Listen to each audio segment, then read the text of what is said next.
8th, 2019 meeting of the Multidisciplinary Advisory Committee of the Veterinary Medical Board. May we call to order and have roll call, please? Dr. Pollard. Here. Ms. Pulowski. Here. Mr. Ekman. Here. Dr. Lazarchuk. Here. Ms. Laredo. Here. Ms. Schaffelt. Here. Dr. Sullivan. Here. Dr. Warner. Here. Dr. Waterhouse. Here. We have a quorum. Good. May we ask for audience introduction, please? Nancy? California RVT Association. Sean Gadsden, veterinary student at UC Davis. Is joining the meeting. Peter Ellis, also a vet student at UC Davis. Grant Miller, CVMA. Mark Cushing, county philosopher.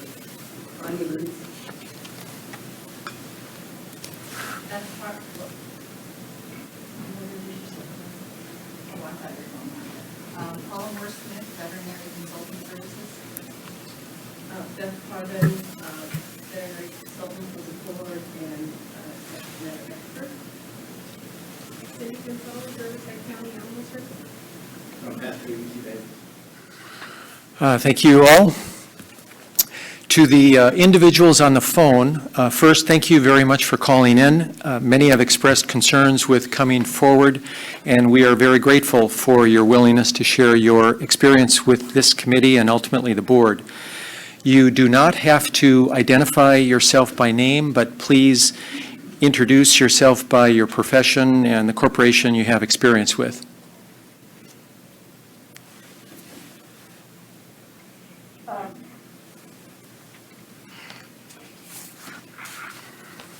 Anybody there?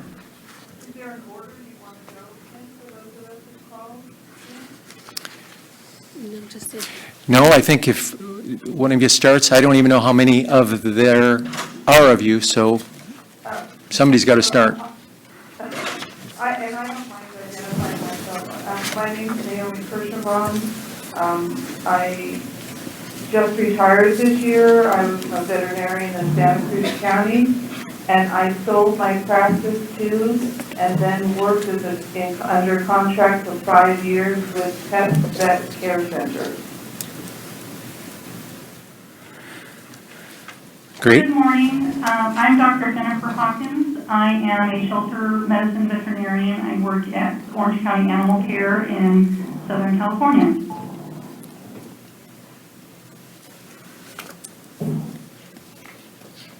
I think there was one more individual. Anybody else? I'm calling in from Northern California. I prefer not to identify myself, and I'm a veterinarian with experience with EPA. Okay, great. That's 3. Are there any others? No, that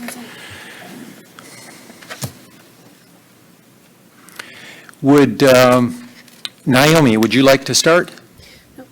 Well, I'm so sorry, I have to interrupt. Let's do the agenda in the order. Oh, all right, I'm sorry. Callers, maybe we could just have you hold on, please. We are at agenda item number 3, public comments on items not on the agenda. Hearing none.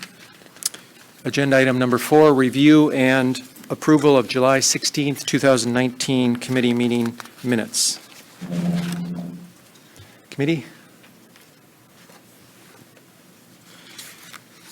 Any corrections, additions? Move to accept. Motion to accept. Second.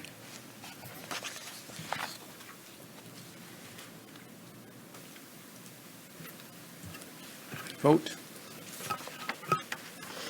Dr. Pollard.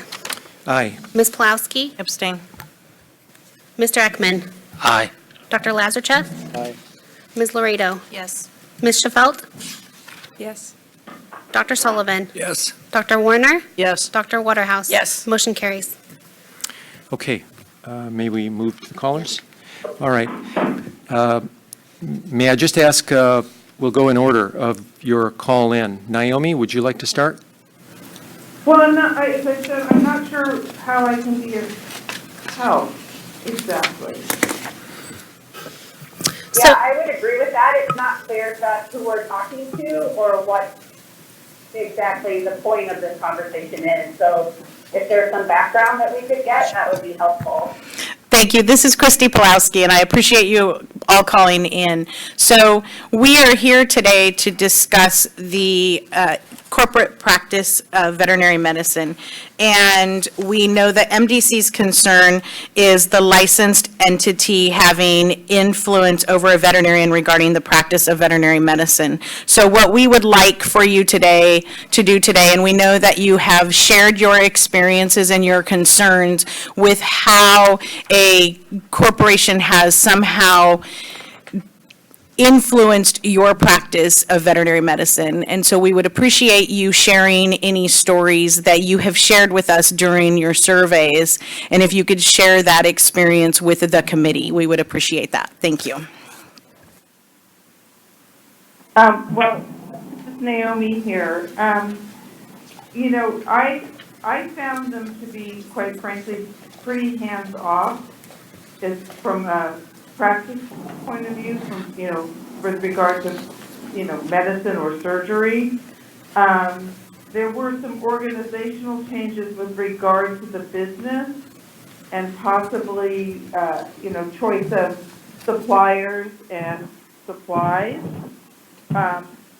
And to a certain extent, diagnostics, but in every case where I needed something in particular, I was able to do exactly as I wished. So I didn't have any problems. Now that part of that could have been because I was a practice owner that sold to them, so there was potentially a deference to me in that way. And the manager who took over the hospital was a former employee of mine. So we had a very congenial relationship, and she had a lot of understanding that she had gained from having worked with me and my partner that overlaid any instructions that she would be getting from the new owners, the new corporate owner. So my experience might be somewhat different than if I had been an associate just coming in or hired. And in fact, you know, I found them to be very willing to do things the way I wanted to do them that wouldn't have been the way they would have done them if they were left to their own devices, including selection of types of vaccines, which diagnostic labs I wanted to use for certain particular cases. So I didn't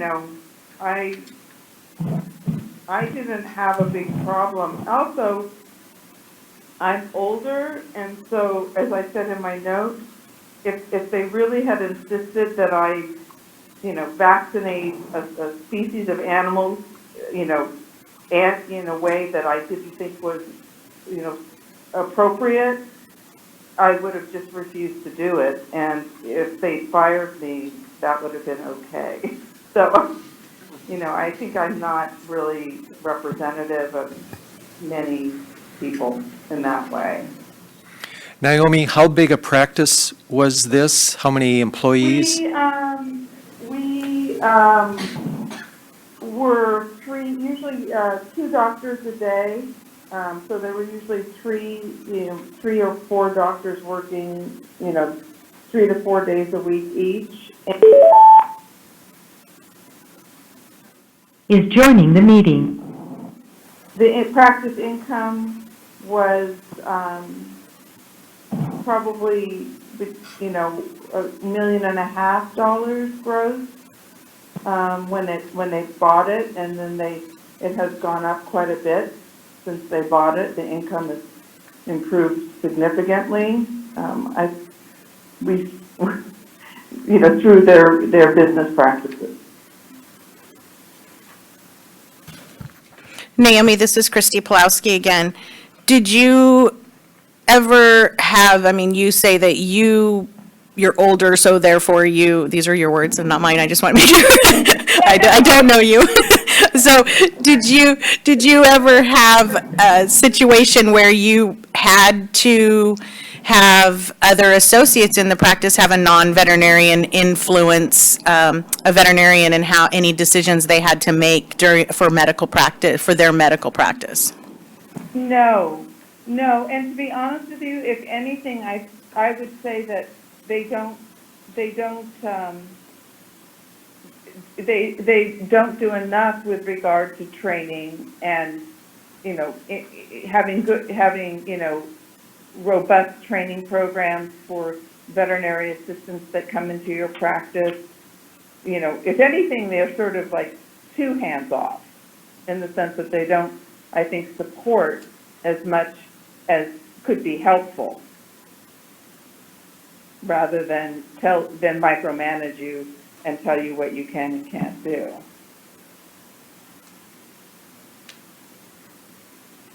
But no.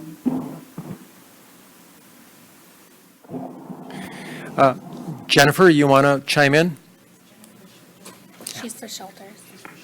Hello, it's Jennifer Hawkins. My comment was, I don't know if you guys are talking about premises permits and shelters today or not, but was regarding, I did hear a report from the B&B regarding corporate practice and the influence over veterinarians, and my single comment was that shelters might need to be considered in that category as well, as there is a dynamic where veterinarians that practice or hold the premises permits within an animal shelter aren't always the ones who have control over some of the shelter practices. So that was just not to stir things up or make something even more murky, but just something to be aware of, that corporations, if that is the concern from the B&B, and I confess I don't know entirely the background, but if that's a concern, then there are other scenarios where the managing licensee may lack the necessary controls to ensure compliance with the Veterinary Practice Act.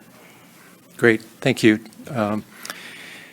Would Northern California VCA? Yeah, hi. I would say that I was an associate veterinarian with VCA for over 5 years, and over the course of that time, so I came into that 8-doctor practice with VCA had bought them a year prior to me coming to that practice, and over the course of that time, we were told we could no longer use laboratory services if it wasn't Antec, basically. We had to be using a different, and they were basically away from us, and they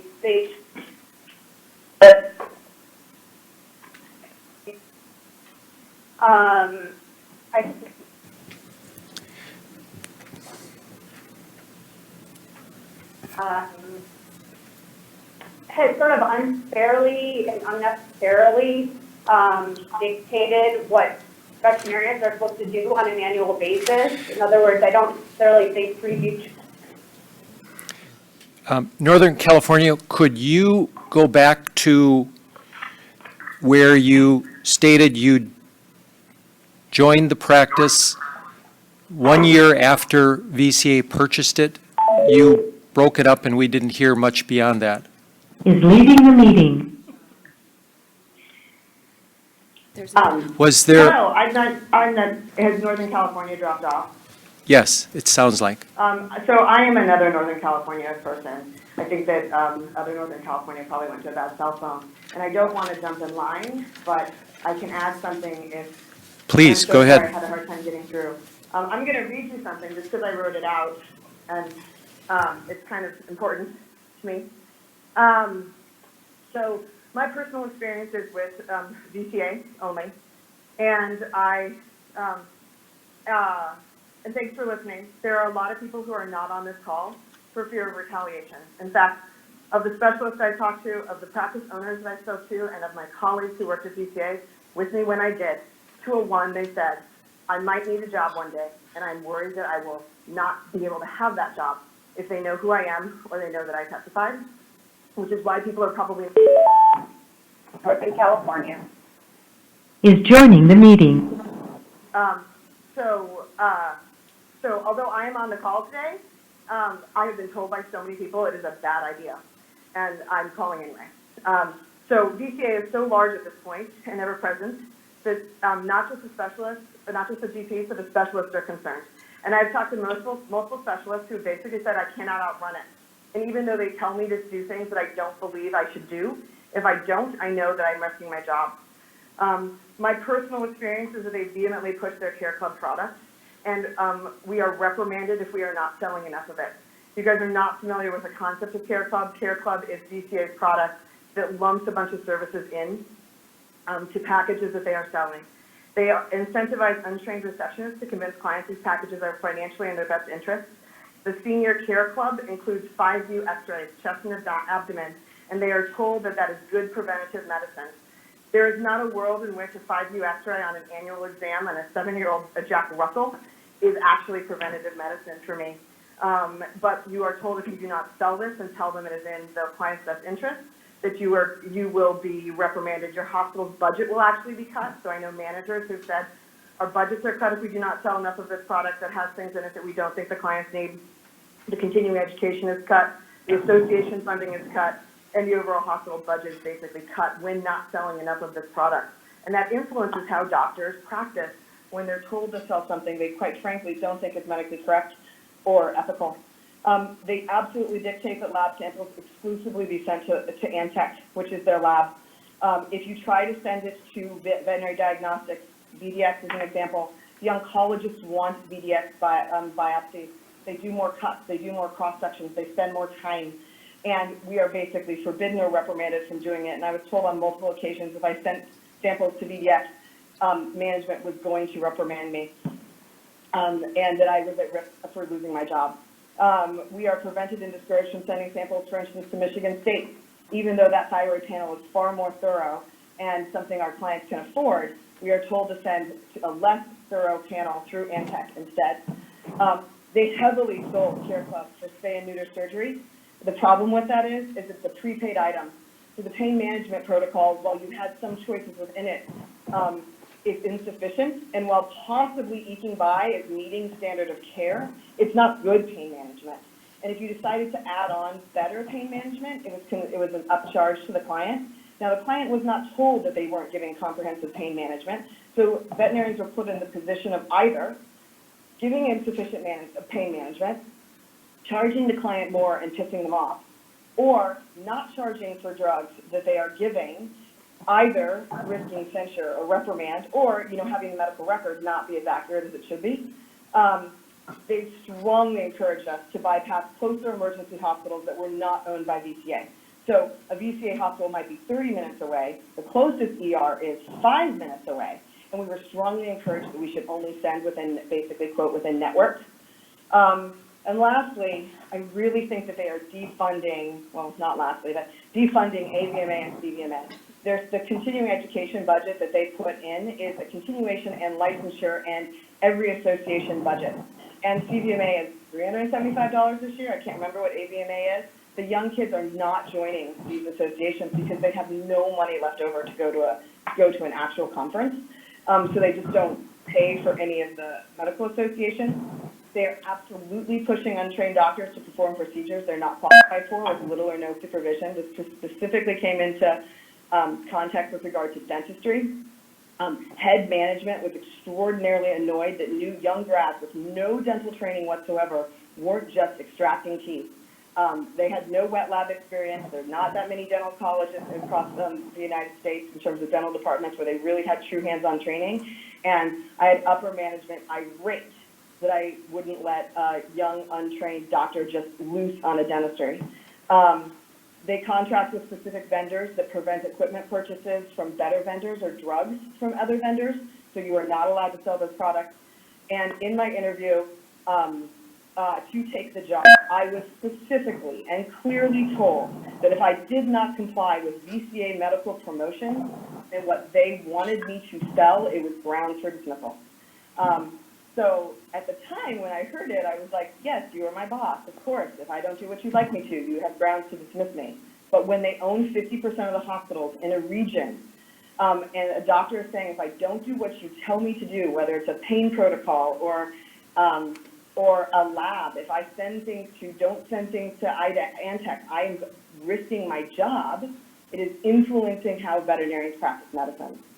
And they are big enough now to have a very large number of people concerned that if they say anything, they are going to lose their job and or be fired. And that is true on the oncologist level, it's true on the cardiologist level, it is true for many, many people who work for VCA know that if they, or even owners who feel like they might have to sell their hospital one day, and what if VCA is the only one left? Now, obviously, this is very, very geared toward the one corporation with which I have experience, which is only VCA, but it terrifies me what the landscape of practicing medicine is when people who are making medical decisions aren't doctors. The doctors don't get to make their own medical decisions often. It is management that is making medical decisions, and I think it's unfair to make the medical director, who is pretty powerless, to fight the machine that is VCA responsible for that, because they don't have any power in that hospital either. And it was something that I noticed quite clearly coming to VCA, was how little power my medical director really had to try to help provide really good, high-quality medicine in the face of VCA's programs. So I hope that helps. Thank you very much. We appreciate you coming forward, and we understand that this is not an easy thing to do, so we do appreciate you being willing to come forward on this phone call. Thanks. Is Northern California VCA number 1 on the line again? I am, but I can just sort of echo what the previous caller just said. I agree with all those statements. Having worked for VCA, I had a very similar experience and concern.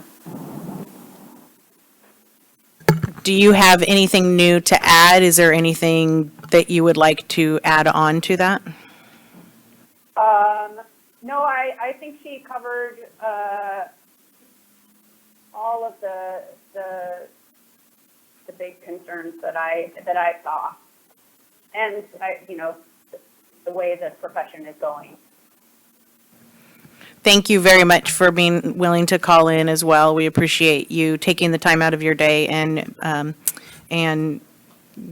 being able to call in anonymously. We do appreciate it. Thank you. Sorry, I dropped the call. It happens. Callers, does anybody else have any other comments they'd like to share? This is Naomi. I just, what kind of action can the medical board take to address these kinds of concerns?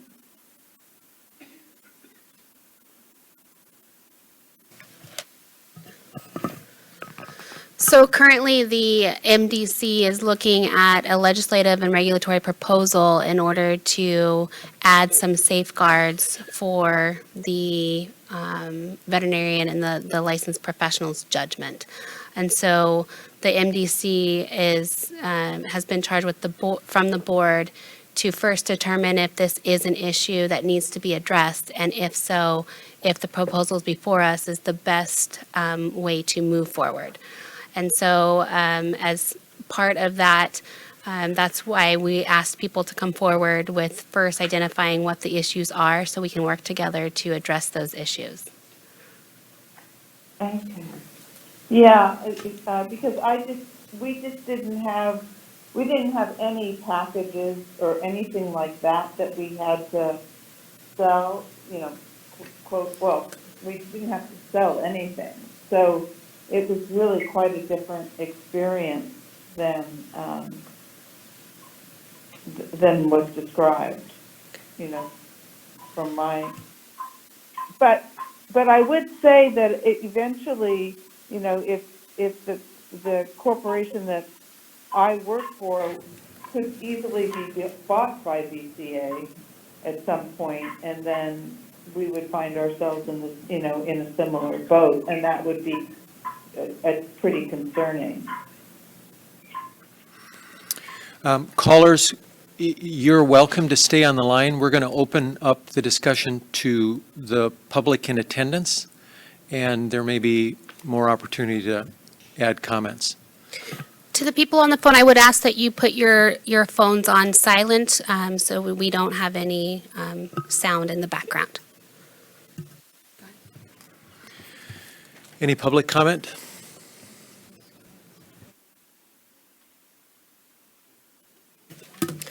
So, can we first ask for the students to come forward who have to get back to classes?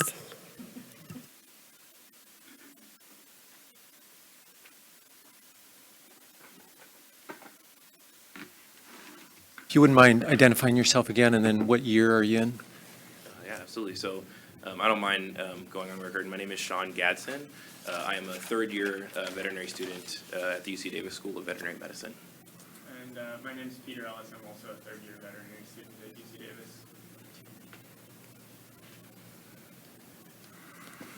Davis. You're up. Oh, okay. I guess I didn't mind if I go. So I have been, long before veterinary school, actually was accepted into veterinary school. I've worked in clinics for quite a while, over 12 years as an assistant prior. And so I've been lucky enough to kind of see the anthology and like how leaving the meeting. how this profession has changed over the course of that time. And I think it's completely irrefutable that, you know, large corporate practices are growing at a very fast rate. And I have worked both for privately owned clinics, leaving the like meeting. individual owners, as well as some of the companies that we're discussing today. And I must confess, like I have seen a difference as far as the overall culture and kind of how the practices are done in between. I have seen, you know, metrics and benchmarks that veterinarians are expected to meet. And as an incoming veterinarian, I think that's very concerning. I think more so in this room than any other room I could possibly be in. I don't have to explain to all of you how hard it is to get into veterinary medicine as a profession. It's one of the most difficult things to do as far as career paths in the world. And it's so much training and effort and debt, of course. And to have so much of the market share be in these large corporate practices, and understanding that a lot of students will work in these settings, and that is, you know, at this point, I think absolutely undeniable. And so to go through all that and then to potentially have someone say, you know, this is how we do it, these are the options that you have, you know, they may be rather limited, I think is concerning. And I think not only because it does, I think, a little undermine the point of going through all that to make these medical decisions on your own. But in school, and I think rightly so, we are constantly told to always evaluate the options, right? Like not all diagnostics are created equal, not all medicines are created equal. And it's so important that we evaluate those things and provide not just necessarily the standard of care, but the best care we possibly can to our clients. And anything that I think gets in the way of that is very concerning. And I also think it's also, it makes it difficult to communicate the value of what we do to our clients. Anyone who works in veterinary medicine knows that it is a constant battle to communicate the true value of what we do to our clients, right? As far as, you know, a lot of them are concerned, you know, we charge like way too much and all these things, and when we're actually, you know, the services that we provide are well multiple times worth more than what we ask for. But we are always communicating how important the things we do are and the value of that. And I think if more clients understood that not necessarily all of the decisions that are being made by DVMs who work in these larger practices are only because they feel that's what's best for their pet, but also due to whether it be by actual mandate or by just like pressure that is put on them to make certain decisions over others, I think they'd be really concerned. And especially in a very relationship-centered business that veterinary medicine is, it undermines the value of what we do, and it's possible that it could harm our relationship with the clients, which is detrimental to the business as a whole. So just, I know that as I move forward in a very short amount of time when I'll be entering this workforce as a veterinarian, and I know this sentiment is echoed by a lot of vet students, is a lot of us are very concerned and worried about with the future of our autonomy in this profession and our ability to make decisions for what we feel is best medicine actually is. So I guess as Sean's classmate and someone with sort of a similar background in the sense that I've also worked at. Use the other microphone. I think Oh. change your batteries. There you go. Can I steal that other one from you? Yeah, for sure. So I'll start over, I guess. So as a classmate of Sean's and someone with a sort of similar background in that I've worked at multiple practices, both corporate and independently owned, I think I would echo a lot of what he would said and what he said, and I think that I would also, mention that I think Sean would agree with this, that neither of us is inherently against corporate ownership of practices, but we do have some concerns when it comes to them dictating what we do, and especially what doctors early in their careers do if they go to work at some of those practices. And I think something useful to add might be the fact that as student leaders at UC Davis, we work with a lot of these practices, we work with a lot of these corporations, both independent and the corporate practices. And I think that disproportionately we have seen some abuse of the opportunities that we give to those institutions when it comes to, marketing themselves to students. When we have given them opportunities that were supposed to be purely educational for students. So, that taking advantage of those opportunities does make me a little bit concerned that they wouldn't hesitate to take advantage of opportunities to manipulate the way that we practice in the future. And so, yeah, and I think that it's also sort of a misconception that somehow we want these larger corporations that will take care of all of the management and finances of a practice to take control. I think the biggest thing that we want is to maintain a healthy level of competition and a healthy level of diversity in the types of practices and options that are available to clients. So it's just really important to us that veterinary medicine does not go in the direction of human medicine, where it's a very inefficient system, and the options that doctors have to practice in the way that they want to are limited. We just want to keep diversity and autonomy as veterinarians, I think, is the biggest point. Any questions for?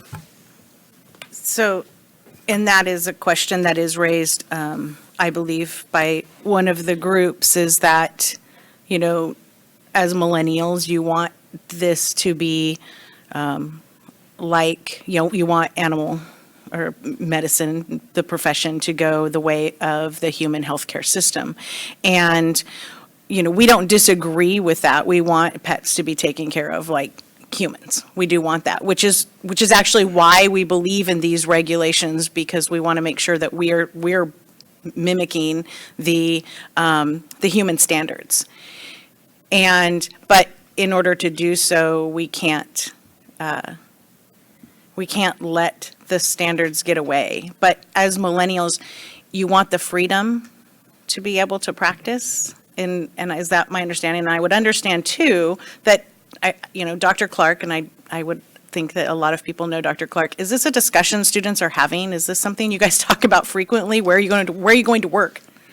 Yeah, this is a discussion that we do have frequently at our schools, and I think that this generation of veterinarians you will find may indeed have a stronger interest in practicing independently and having more autonomy in their practice. I think when it comes to being like human medicine, that it's patently false that any colleague or fellow student of mine would want veterinary medicine to go in that direction. I mean, human medicine in the United States, we pay twice as much for a comparable to lower level of care than in any other developed country. So I think we don't want the profession to go in the direction of human medicine. We want ourselves and our clients to have options and be able to decide what's best for their pet and what care that their animal gets, and we want the same for ourselves as veterinarians. For the members who may not know, or the audience, could you explain Dr. Clark in this conversation? Oh, sure, I don't mind. So Dr. Clark is a great faculty member at UC Davis, and he also serves as one of our faculty advisors for the VBMA chapter that we have. And he teaches a lot of the doctoring course and all of that material. So not necessarily explicitly like medicine, but how to negotiate a salary, some of the business aspects he's helped us with, like what does a profit and loss statement look like, how to communicate effectively with clients, when you're looking for a job, what are the traits that employers actually look for. So he fills the very important role of not only, not necessarily teaching the medicine, but teaching the how to be a good doctor is what I think a lot of the students, how they see that. And you can say what you needed to say. Yeah. So. I just really wanted to, I guess reinstate or highlight what Peter was saying is, and you had alluded to this, you're absolutely right, is that when we say that as vet students we're not interested in veterinary medicine kind of taking the same route as human medicine, it is not in reference to the ability to provide the care or anything like that. And, of course, we want our patients to get the best care they can. But I think really what we're talking about is the system that kind of has how that care is delivered. And not that I have to highlight that to any of you, but the human healthcare system, like Peter said, in this country is very, messy. It's not perfect. And a lot of time it's confusing. And there are some instances where it makes it very difficult for people to get that care. And UC Davis also has a medical school as well.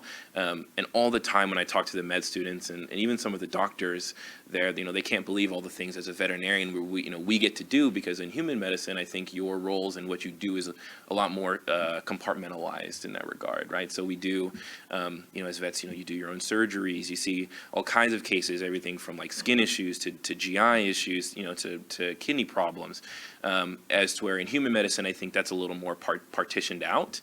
And I think, especially among general practitioners, you would be hard pressed to find veterinarians who would say, yeah, I would love to only, as a GP, only see GI problems, or I wish all I had to do was see skin 24 hours a day. Specialists, love that, and they do a great job at those things. But the vast majority of practitioners are general practitioners, and I think there's a reason why they love that scope of practice. And so, again, in kind of coming back to why this conversation is so important, is anything that limits what we're the things we're allowed to do and the options that we have, I think is a concern.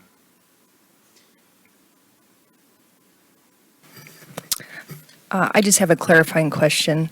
Would you say that medical students don't necessarily, or rather, they see the medical profession for humans as a choice between joining a large medical service provider such as Kaiser, where it's very controlled and you need referrals, and that's the complexity of the medical system.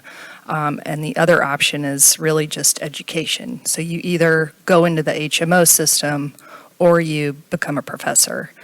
Is that what you're getting at, that you want as veterinary practitioners the options to be a member of a sole practice or a member as a larger practice, but you at the very minimum want to make sure that you're able to control the care itself? So yes, I think as far as your question, I want to make clear I can't speak for the medical students. That's not something that I'm intimately familiar with as a vet student. But I will say that towards the tail end of your question, you're absolutely right. I think the biggest concern isn't necessarily oh, I have to work for a larger, one of these larger, corporate chains, in veterinary medicine. It's not that, oh, I have to work for Banfield, or I have to work for VCA. That isn't the problem. I think our real concern is that, if I decide to do those things, am I able to, within my judgment, fully practice veterinary medicine the way that is best especially on a client and patient, individual client and patient basis. So how much ability do I have to actually dictate the care that I provide? I don't think, like I said, as Peter highlighted earlier, neither of us are against the idea of working for one of these places outright. Like, that's not really the problem. I think the problem is, as these companies grow and it, becomes more and more, our options as far as where we are employed become more and more limited. If I do say, okay, like let's do this, I'm fine with working there. Am I giving up a certain level of autonomy as far as my medical decision making to do that? Yeah, I would add to that a little bit. I do think so. I think autonomy to make the decisions that you want is a must. Like, that's unquestionable. But I would add that I think most students want a diversity of options in where they work. So whether that be a corporate practice or an independent practice. Yeah, so I think just maintaining that diversity is really important. For our references, are you both, it sounds like small animal directed, or do you, at this stage, maybe it's too early to say you've decided? Oh, yeah. I am definitely small animal. I want to do small animal emergency medicine is my area of focus. Yeah, I'm small animal directed as well. Do you either have plans to do internship or beyond? I do, absolutely, yeah. I'm still deciding, but I think everything's fair game at this point. I might, so it was addressed sort of slightly earlier. I might add one thing, because I think it's important to not just talk about these things in terms of, the problems that exist, but also maybe the outcomes that we would expect from these type of conversations. And so I think that it's important that there are extremely strict regulations and repercussions that would prohibit whether it's corporations or non-veterinarian practice owners from in any way dictating how a veterinarian would practice, and that can't be limited to just pressuring them to perform certain procedures or things like that. Like, they should have every diagnostic option that they want. So if they want to send a test to a certain lab that's outside of the corporation, then that it's a no-brainer that they should be able to do that. It's really, it's unquestionable. So any type of attempt to limit that ability is, in my view, just completely unacceptable in terms of like a regulatory body allowing any management or corporation to do that.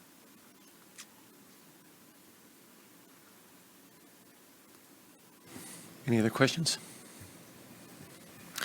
Thank you both for taking time out and coming to tell us your tale. Yeah, I appreciate you being here. I know you're in school, so we appreciate you being here. Thank you very much. Thank you very much. And you're free to stay, but we also know that you have to get back to class. Thank you. Thank you. Hi, I'm sorry to interrupt. This is Naomi. It's been pretty difficult to hear the content of what they've been saying. I don't know if there's audio that can be better directed. Thanks.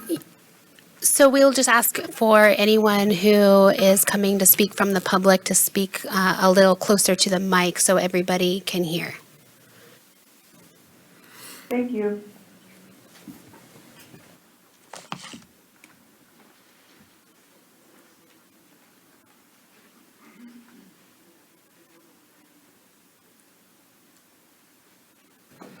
So I would like to just kind of give a little bit of a background as to what we've been doing over the last few months and the research that we've done. So We have been collecting surveys and asked some more directed questions of some of those who responded to our first survey. As I stated earlier, we know that MD's concern is the non-licensed entity having influence over a veterinarian regarding the practice of veterinary medicine. We appreciate all of the research and information that animal policy has given us. And the increase in corporate practices across the U.S. will have a direct effect on the matter and the influence of veterinarians and how they practice medicine.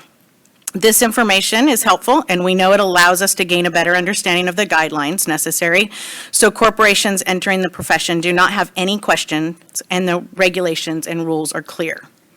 So in one of the documents that we received, they mentioned that millennials are wanting a human healthcare type system. We just talked about that. And we absolutely agree. And as a consumer protection agency, we believe pets deserve this standard and as well. So this means we must be certain the laws regulating the profession also protect the professionals so that they are able to provide the health care they believe is best upon their, based upon their education and their knowledge. Regarding the animal policy group's response from Ms. Lutz, again, thank you for the information. Regarding the section Business Profession Code 4917. It does have a hidden, it has hidden the concern that we have been talking about. And as you mentioned, we're moving into a very different future. As the Animal Policy Group mentioned, there are an increasing number of corporations, and we feel it is best to make the modifications to make this section more relevant. Our current draft reflects these changes. As for section 4853 being irrelevant, yes, an unlicensed individual is not allowed to practice veterinary medicine. However, the new proposed draft reflects not just an individual, but a corporation, artificial entity, or a person. And we do know a corporation may be treated like an individual party, but we are clarifying our intent. Section 4910.1 and 4910.2. Again, these are for clarification purposes. These are the reasons we are making the recommendations and being certain the veterinary professionals have the decision-making authority in regards to the practice of veterinary medicine.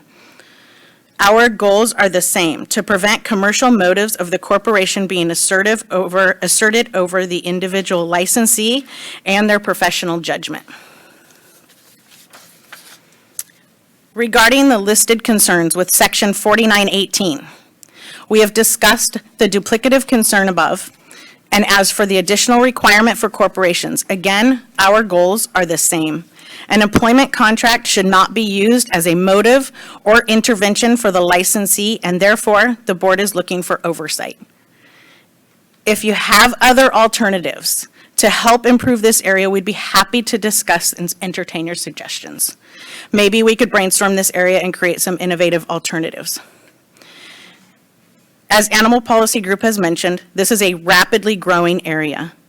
And even though MSOs may not be used in California, it is used elsewhere. We want to be forward-thinking and progressive. Our laws and regulations need to reflect this. And as we are evaluating these now, we should be considering all alternatives. The point of the MSO regulations is to use a belt and suspenders approach. If we prohibit corporate influence over professional judgment in employment contracts, they could begin to use the MSO setup to influence the medications and services being provided. So again, I would like to thank Animal Policy Group for their feedback. We have found the information useful in our evaluation, and regardless of the outcome today, we know we can use all of the ideas, feedback, and information to generate alternatives which are best for the profession, leading us to better outcomes for the consumer.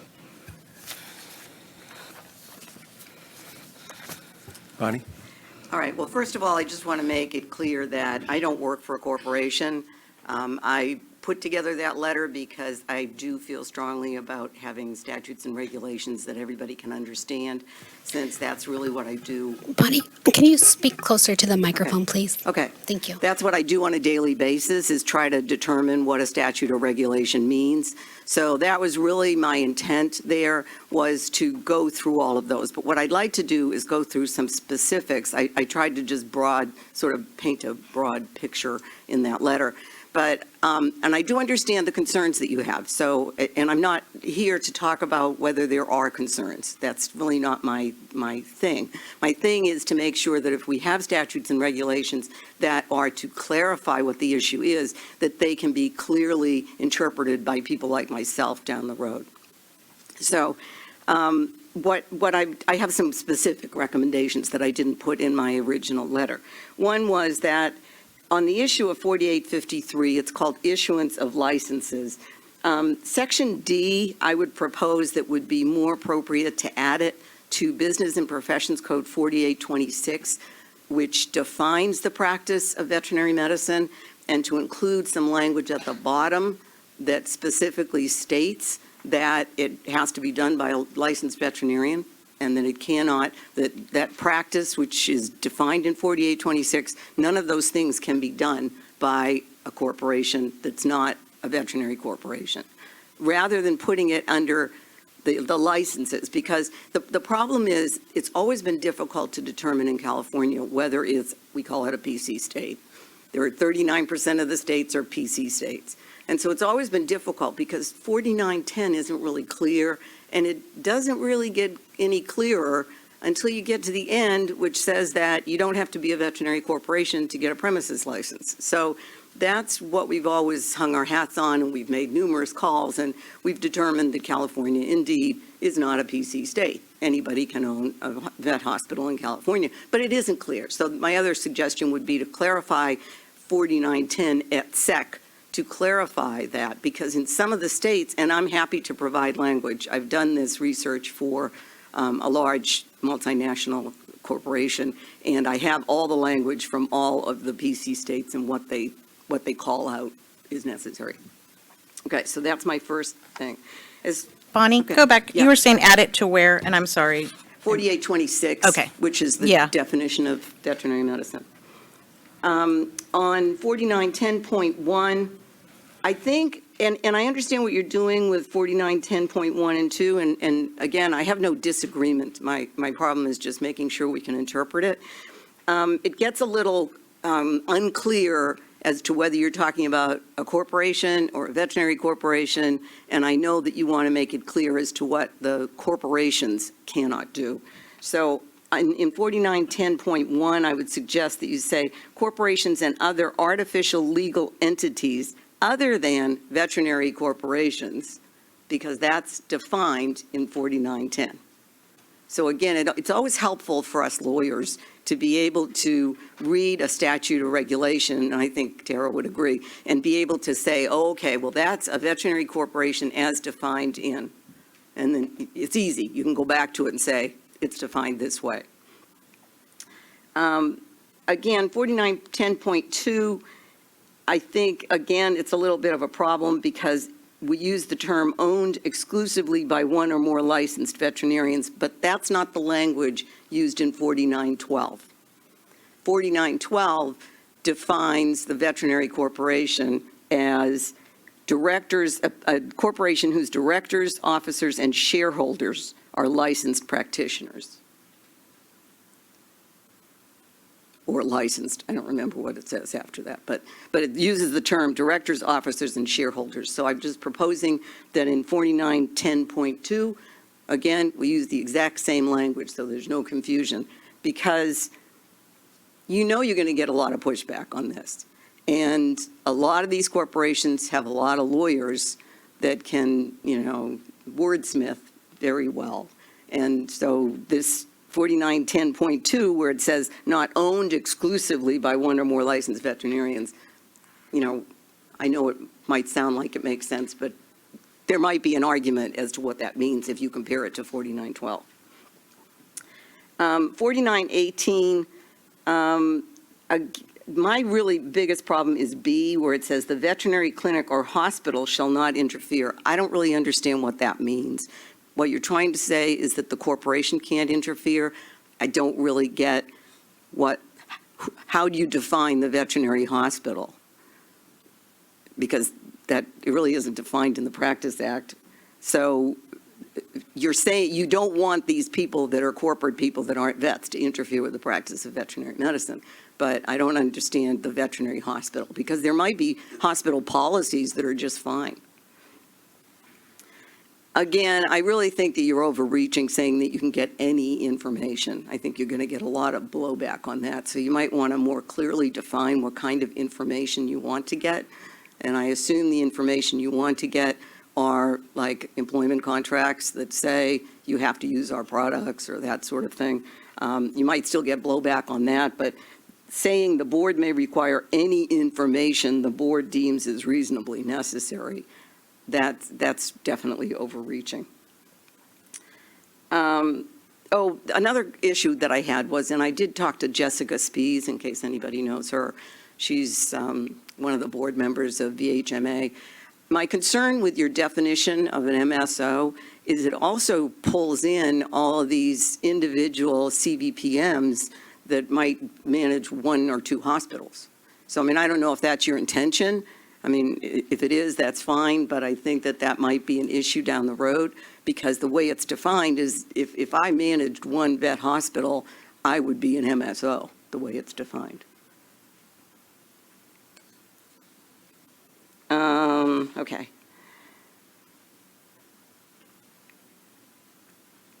I think you're going to have an issue with Article 12 with 2090, the definitions. Again, I totally understand what you're doing, but I don't understand what intervene means directly altering the practice. I don't really understand what that means, what it means to alter the practice. And again, I'm looking at this from the point of view of you going after somebody, the board going after somebody, not the MDC, but the board going after somebody for unlicensed practice, and then having to use this word altering, because it really isn't a medical term. So, I mean, I would just suggest that you work a little, or maybe we work together on these definitions so that they're really clear and they maybe refer back to other statutes and regulations that are in California law. Again, D in 2090 brings in the, it says any person or entity that provides management services, so it would be your individual CVPMs.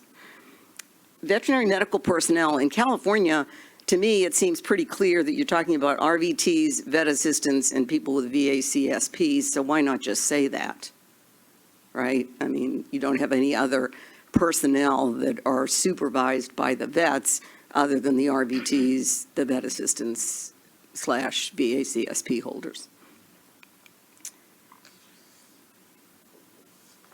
Now, I do know that the MSO regulations were pulled directly from Texas. I did want to make a point that it does not appear, and I'm just telling you this, that other states are going in that direction, because actually Louisiana just dropped their whole regulation regarding the MSOs. I was involved in a case with Louisiana where they asked for all of our contracts and employment contracts, and for the company I was working for at the time, and which was not VCA, it was Petco. So they asked for all the contracts, and you know, the corporate Petco people were involved, and we fought them on what they could get, and it was a big nightmare.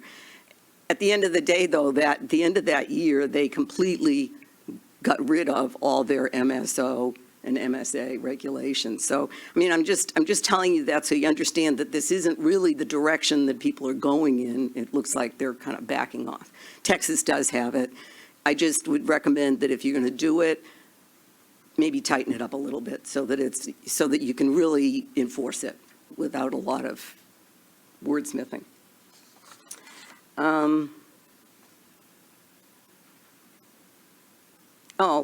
I had a question on G. Okay, so 2091, 9, not G. 2091-9. I had a question on that because I don't know what's wrong with that. Mandating compliance with specific professional standards, protocols, or practice guidelines relating to the practice of veterinary medicine. If you want to say that they can't, control the diagnostics that you do, or can't control the x-rays that you do, or whatever, I think you should be more specific, because again, mandating compliance with specific professional standards, that seems like a good thing, rather than a bad thing. Okay, and then if I look at, again, I'm on 2090, Regulation 2091B, it says veterinarians and entities in which veterinarians are the sole owners, shareholders, or partners. Again, if you're going to leave that in there, I suggest that you use the same wording as 4912 so that it's consistent. Okay, are not prohibited from performing the activities set out in these sections. I don't think that's such a good idea to say that, because even if you might have a really bad veterinary corporation. And I think that's the other point that's being missed here, is that, we're pointing the finger at these non-veterinary corporations like they're the bad guys, but you could have a really bad veterinary corporation that's just pushing bad medicine. And you wouldn't have any control over that, I guess. So, that might be something you consider when you're looking at these regulations too, you don't want to carve out an exception like B here, which says, as long as it's a veterinary corporation, they can do whatever they want. Okay, just a little language thing in 2092. You have providing by lease, and then you want to say providing the facility and providing the medical equipment, I would assume. 2092, 1 and 2, A, 1 and 2.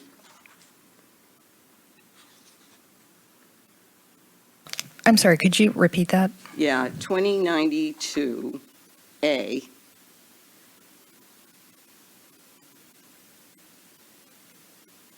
Oh, and then B, I see, okay. All right, so it makes sense. Okay, that's fine. Okay. And there isn't any 2094. I don't know if that was intentional.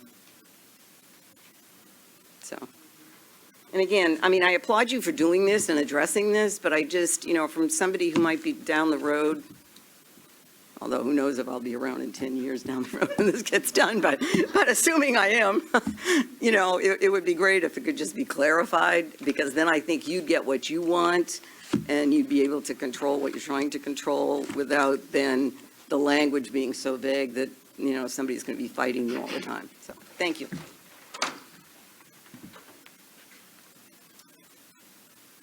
Mark? You want a break by chance, or you want to keep pressing forward? Are you going to be I'll have a few sitting there a things- long time? I'll have a few things to say, but I won more cases with short closings than orations. Why don't we let you start, and then maybe we'll need a break? Just a few tidbits. Thank you very much. I'm Mark Cushing with the Animal Policy Group. Appreciate again the chance to meet with MDC as I did in Riverside in April. And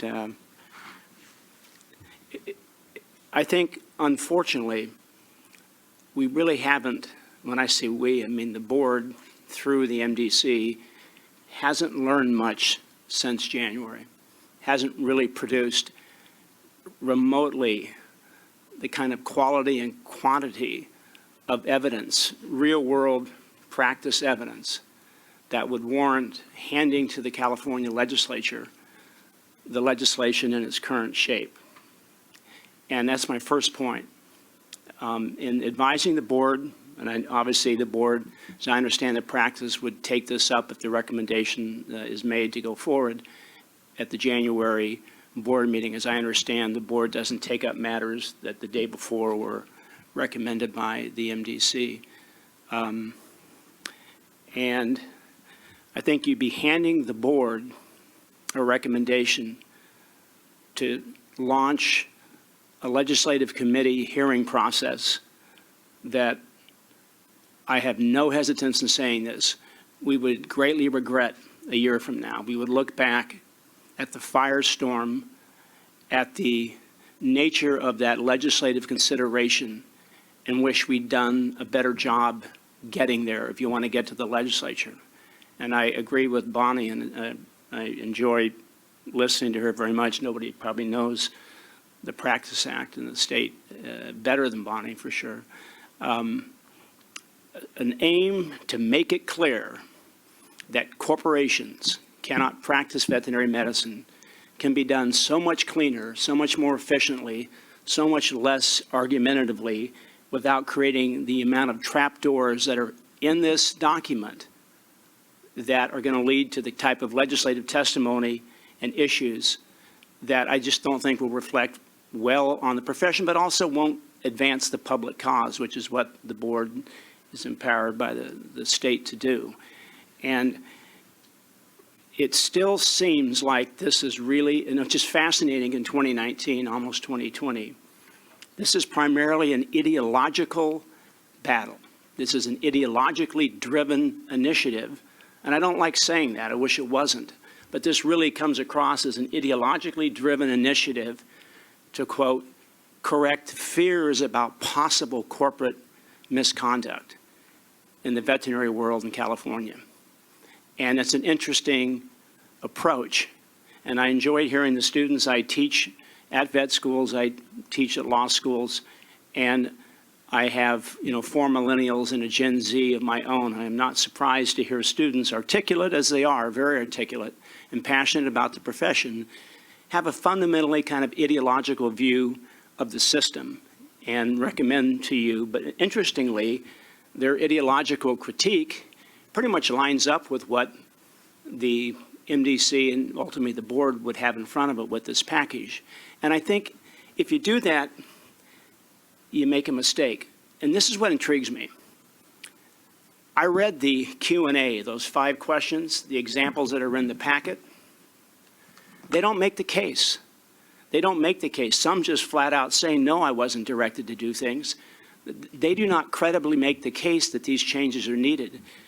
The witnesses today on the phone, the first one, you might have thought I found her and I asked her to testify because she made it clear that in her sale of a practice and continued involvement, the corporation didn't overstep its bounds.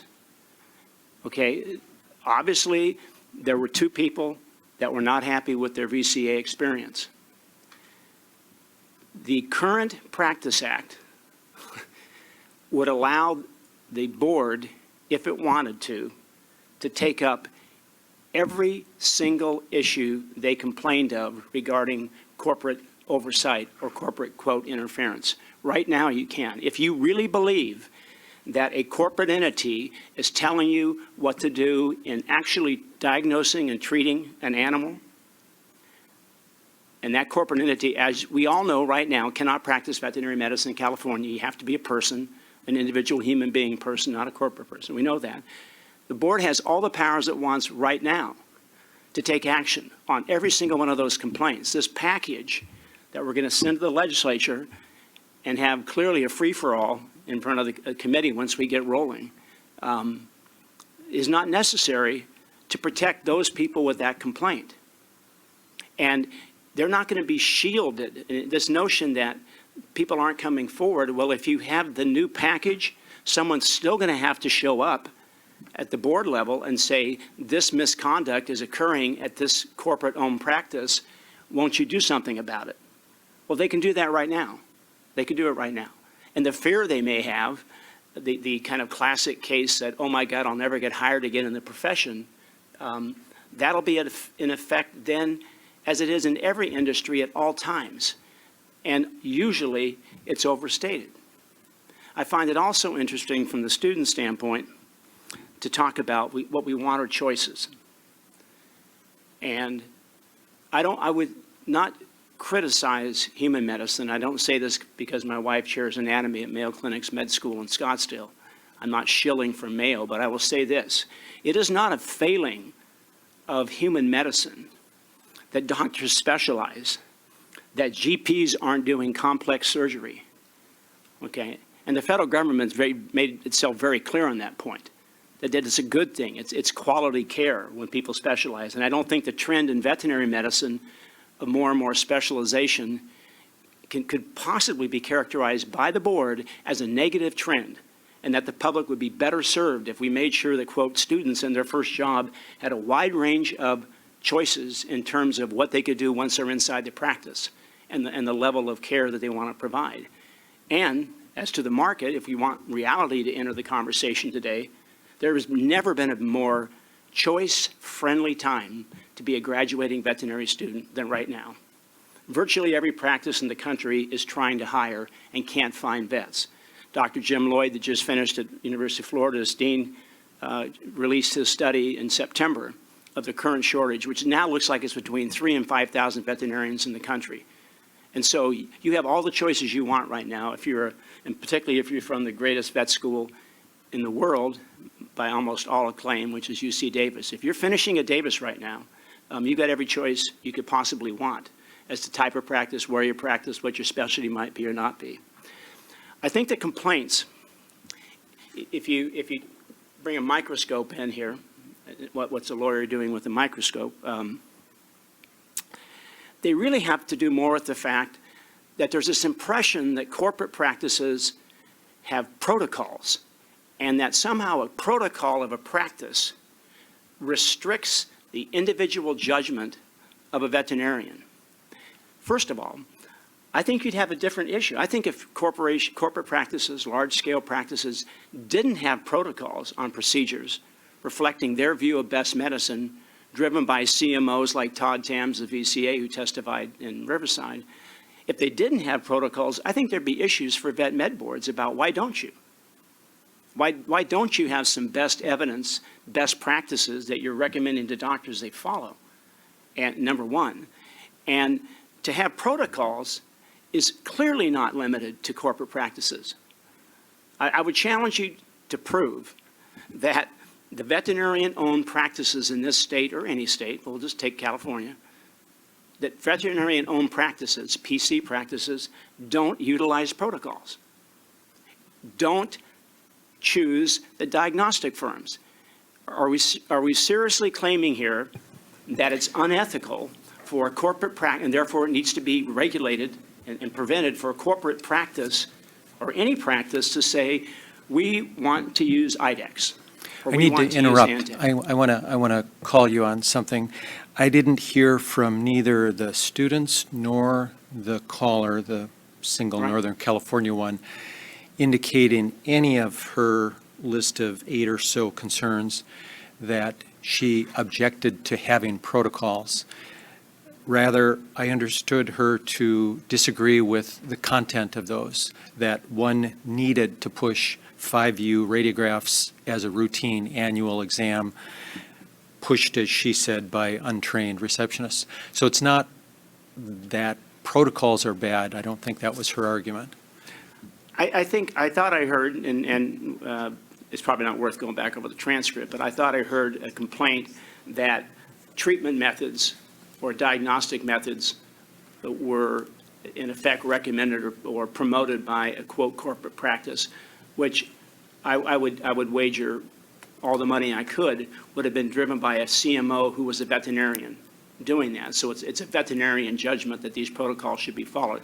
As to two people saying that they were told to push a product, if that's sufficient evidence in the MDC mind to push this legislative package through, I think, frankly, what needs to happen in January at the CVMB board meeting, and I'm sure Jessica is not going to appreciate this, but we probably need to have a pretty long hearing, because it's going to be incumbent to have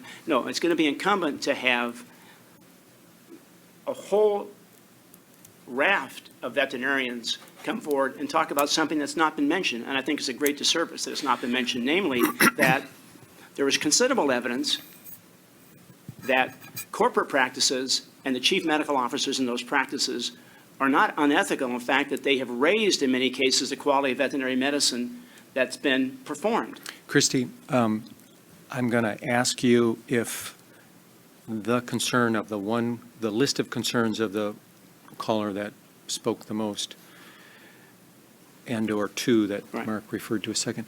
Do you think that's representative? Are there more than two? Was it a red herring? Was it something unusual? No, what she listed was what we heard, definitely production-based. I mean, she mentioned the production, and that was very common. If they didn't meet production, the threat of termination, those were very common complaints and concerns. In April, when we last discussed this, it was on very short notice after the survey was out, a week or so, and the number was 500-ish. The survey remained open, and so Yeah, we didn't get very many more. There were a few trickling in, but did any additional receipts of surveys change the no. the That didn't responses? change the responses. And I guess my question, I have two questions for what Mr. Cushing has said that I think, do you believe a non-veterinarian should be able to tell a veterinarian how to practice veterinary medicine? Phrase like that, I mean, you know, exercisers free speech to make. It's a simple question, yes or no? No, I don't think a veterinarian should be directed on how to practice, that is, treatment diagnosis from a non-veterinarian. Okay. But That's a simple question. I mean, do Well, you you know think what? a non-veterinarian should be able to tell a veterinarian how to practice veterinary medicine? No, I don't think they should tell them how, but it's not as simple a question as you think. But this is where we're going, and this is where what we are trying to determine right here. No, if you mean order, if the better verb, to be precise, is instruct or order the person how to practice veterinary medicine. If that's your question, no. But I want to say something that makes it a little more complex than your suggestion. That veterinarians, by the way, they're not restricted on what they read. A veterinarian can read human medical scholarship. She can read, PhD biology studies to inform her view about how she looks at her practice. And she's not committed any sin to access non-veterinary information. So if you use the phrase tell, that to me is too broad. If you're saying, should a non-vet order a veterinarian how to treat or diagnose a pet, and the answer is no. Do you think that they should be able to, a non-veterinarian should be able to influence how a veterinarian practices medicine? I think influence is not a fair term to use, and you can't answer the question the way you put it, and I'll tell you why. Should they influence? Well, one way you influence is you provide the most sophisticated technology and put it into practice, okay? That sort of influences how the practice is carried out, and I don't think that's a bad thing. I don't think you've stepped over the line if you've done that.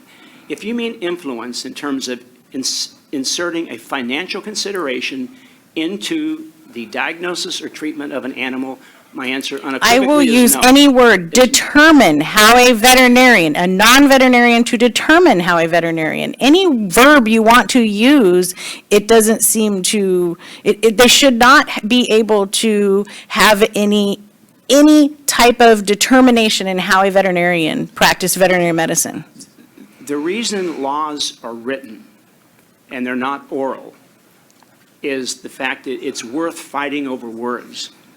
So then I I'm guess my saying- next question for you then is, what do you expect for evidence? What is it that you're looking for in regards to evidence? Because you keep saying we don't have evidence. So what would satisfy you for evidence? Well, let me ask you this.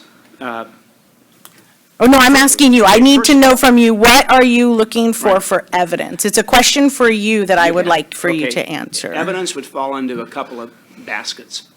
That would be quality evidence. A comprehensive survey done professionally, with appropriate scientific measures, not just, we'd like you to respond if you want, notify us if you want. A true survey, the way campaign surveys are done.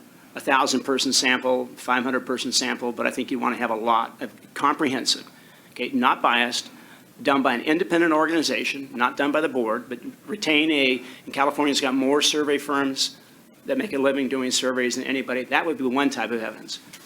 The best evidence would be complaints. the CVMB is a complaint-driven process. And I think if you had, not one, not two, but if you had a meaningful number of complaints indicating a pattern, not examples of, and what we have so far are selected handful of examples from which we're going to draw a broad conclusion that this must be going on at such a scale we have to stop it, even though we have tools to stop it right now that we're not using to stop it, which is an interesting question, but that you'd have to do that. So survey, actual complaints filed, or frankly, a call out through the CVMA to members within an hour's drive of where the hearing is going to be, and we'll probably do that now for January, is get as many doctors as we can, if I can finish, to show up in person and testify what their experience is, because you're entitled to hear that that's not what happens, or guess what? If people came forward and said, I work for this PC practice, this veterinary-owned practice, and they steered me away from, towards, and I wasn't comfortable. If you had the same number of people, which is a handful, say that, would this board be considering including those practices in this new set of rules? Take the shelter example. I thought the woman from Orange County made a very interesting point. Why would you draw the line at private corporations if there may be shelters in this state where non-vets are, quote, interfering? Why wouldn't you want to make sure that the language captures that? And that's been my problem from the start.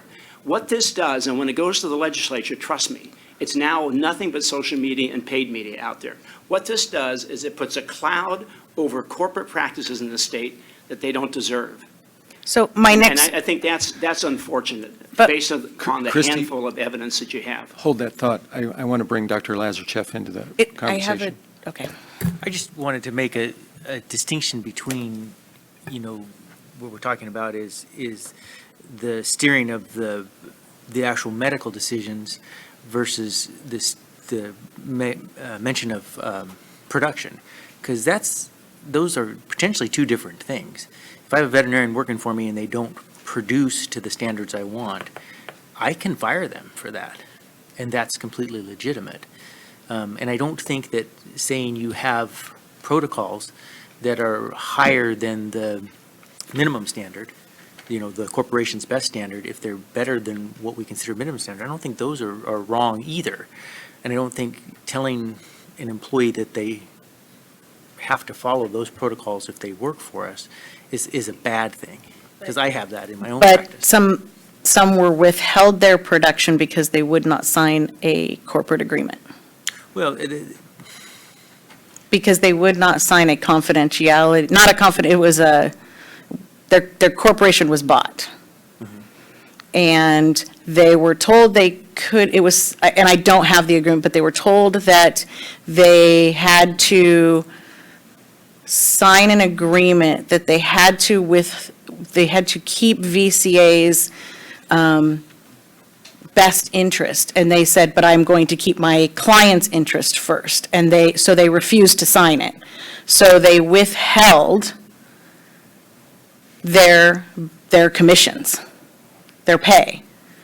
and that might be something that's outside the purview of this to. But my to point is, that's how it's an influence. Yeah. That's influencing their practice of, and that's what I'm saying when I say that's not, But in and of itself, saying, I have, in my practice, I have these standards. right. And this expectation of Right. production, and if you don't meet them, you're out, isn't a bad thing. I don't disagree, because that's that could be quality of medicine. But in some of the examples, it wasn't like that. Dr. Sullivan. Yeah, I just want to comment. My discomfort with this approach is that I do think that we need to make it broader and cover all practices and not just non-veterinary corporations, because the same problems can occur in any practice where an individual, and because I think a veterinary corporation can be doing exactly these same practices. And I think that we need to include them if we're talking about corporate practice. I would agree that right now, as I was reading this, over this last week, I don't see anything here that we can't already do, which has been mentioned. We have a license here that covers the corporate ownership. It's called a premises permit. If we get a complaint by a disgruntled employee who gives us evidence, whether it's a contract or a mandate to sell a product that they feel is not correct, we do an investigation. If there's found to be credibility to it, we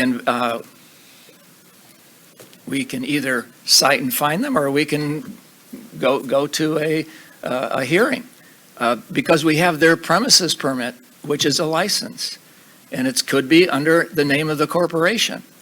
And if that is found to be grievous, then it can be removed and they're out of business. We do have that leverage. So I think it is already there, but if we're going to continue down this road, I think we need to include all types of practice. I don't disagree. We've had lots of people saying, why is this not everybody, not just corporations? And so we've had a lot of those questions. The biggest concern is if it's a corporation and you get a complaint, just like the caller, they're not going to say, well, the corporation made me sell that product. The corporation made me do, they're afraid of retaliation. And that would occur in any practice setting. I don't disagree. I think, but that's the biggest thing, and I think that that's where we have to, and that's why we don't have people coming forward. We're not going to get people to testify. It's not going to happen. And so that, when we consider all of these things and trying to get people to do surveys and trying to get people to answer these questions, they're afraid. I have talked to numerous people. They are not willing to come forward. It is a difficult situation. And so I do not say that we can't, talk about every type of organization, but someone who goes in and they have a complaint against them, they'll take it, because they're not going to say, well, my corporation made me do it, because they're not going to get in trouble. As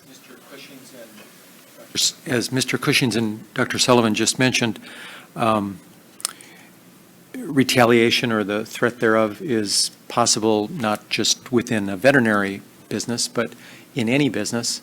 However, I would grant you that the size of a VCA or a Banfield, and one of the callers even used the word blackballed, I think would give someone maybe more pause than the first caller's comment about selling to a smaller group that probably wouldn't limit that individual's future employment. Could I comment on that? I had the privilege of growing up in a small town in Oregon. It's no longer small. It had the good luck of the Pinot Noir industry being centered there, so suddenly it's not a small town. And I've done a lot of work associated with Lincoln Memorial University, which is an accredited vet school in rural Appalachia. And I will tell you, if you want to talk about retaliation, you want to talk about blackballing, you want to talk about losing your employment opportunities, no place in America, no corporation in America is more brutal and rough than a small town. And it can be a 1 or 2 person practice in a small town, and there's not another practice in that town, or there's maybe one other practice. It's not the size of the corporation. A whole series of dynamics affect whether, if you step forward and complain, in any employment, public or private, complain about be a deputy sheriff in a small California county and complain about the sheriff. How's that going to go? How well are you going to do getting hired by the county next door so you can commute to it? The point is to raise what I think is a canard that corporate veterinary practices uniquely are disposed to and will retaliate, intimidate, and blackball at a different pace or level without the evidence of them doing that. And that's the other problem here. If we were in a court of law, none of this testimony would have even been heard, because you can't simply say, I think, I was told, maybe. We just don't have evidence to say we need to go to the legislature, invite what's going to happen there because of a fear that a corporate practice in this state might retaliate. That's just a fear. And if you're going to do that, to Dr. Sullivan's point, then you better make the case that small town, 1 or 2 person practices won't blackball either. And the answer is that's not going to be credible. And just ask somebody from a small county. They'll tell you life's no different and no more pure there on this score. After Christie, we're going to take a break. What solutions do you have for us? Because I hear you, but I want to hear from you. What solutions, what recommendations and outcomes do you see from this? Because this board wants to move forward with something, this committee. I want to know what you want. What are you going to, you have to have something. Okay. When you take issue with something, you know, one solution is to not to do anything. And you told me that, by God, we're going to do something, and you're a force of nature, I can tell, so I'm taking that as at face value. But I think if you're going to do anything, I think have the restrictions apply across the board, and don't draw the limit between non-veterinarian owned corporations, number one, and bring in shelters inside that umbrella, and frankly, I don't get to use this word very often, don't discriminate here, because there's no factual basis to discriminate between a corporate and a non-corporate practice. So that'd be one solution. Number two, if you want, make it crystal clear, make it the first sentence of the Practice Act. I know there's a sunset review coming up in 2020 that everyone's excited about, I'm sure. Make it the first sentence. No corporation of any sort may practice veterinary medicine in the state of California, as that can only be done by individuals, and then reference the statutory section that defines that and makes it clear, which is the law right now. But if you want to make it real clear, have it be the first words in the statute to let everybody know if you think otherwise. And I don't think you need to do anything beyond, particularly getting into employment contracts. And as Bonnie pointed out, and she was, I think, not mild, she didn't spend a lot of time on it, but if you asked her, she'd have a lot more to say on it. The far-reaching powers the board would have now to go into practices and to kind of turn them upside down, to find out every aspect of how the employment agreement was reached and so forth. So I would, it's okay to take a limited approach, and I would. This is a very ambitious approach. I think it's too ambitious to solve the problem you want. So you've heard a lot from me, and I heard the word break, and I think everybody deserves it. I do appreciate, by the way, the time you give me to make these points. Thank you. Thank you. Let's break for 15 and be back at 11:45, please.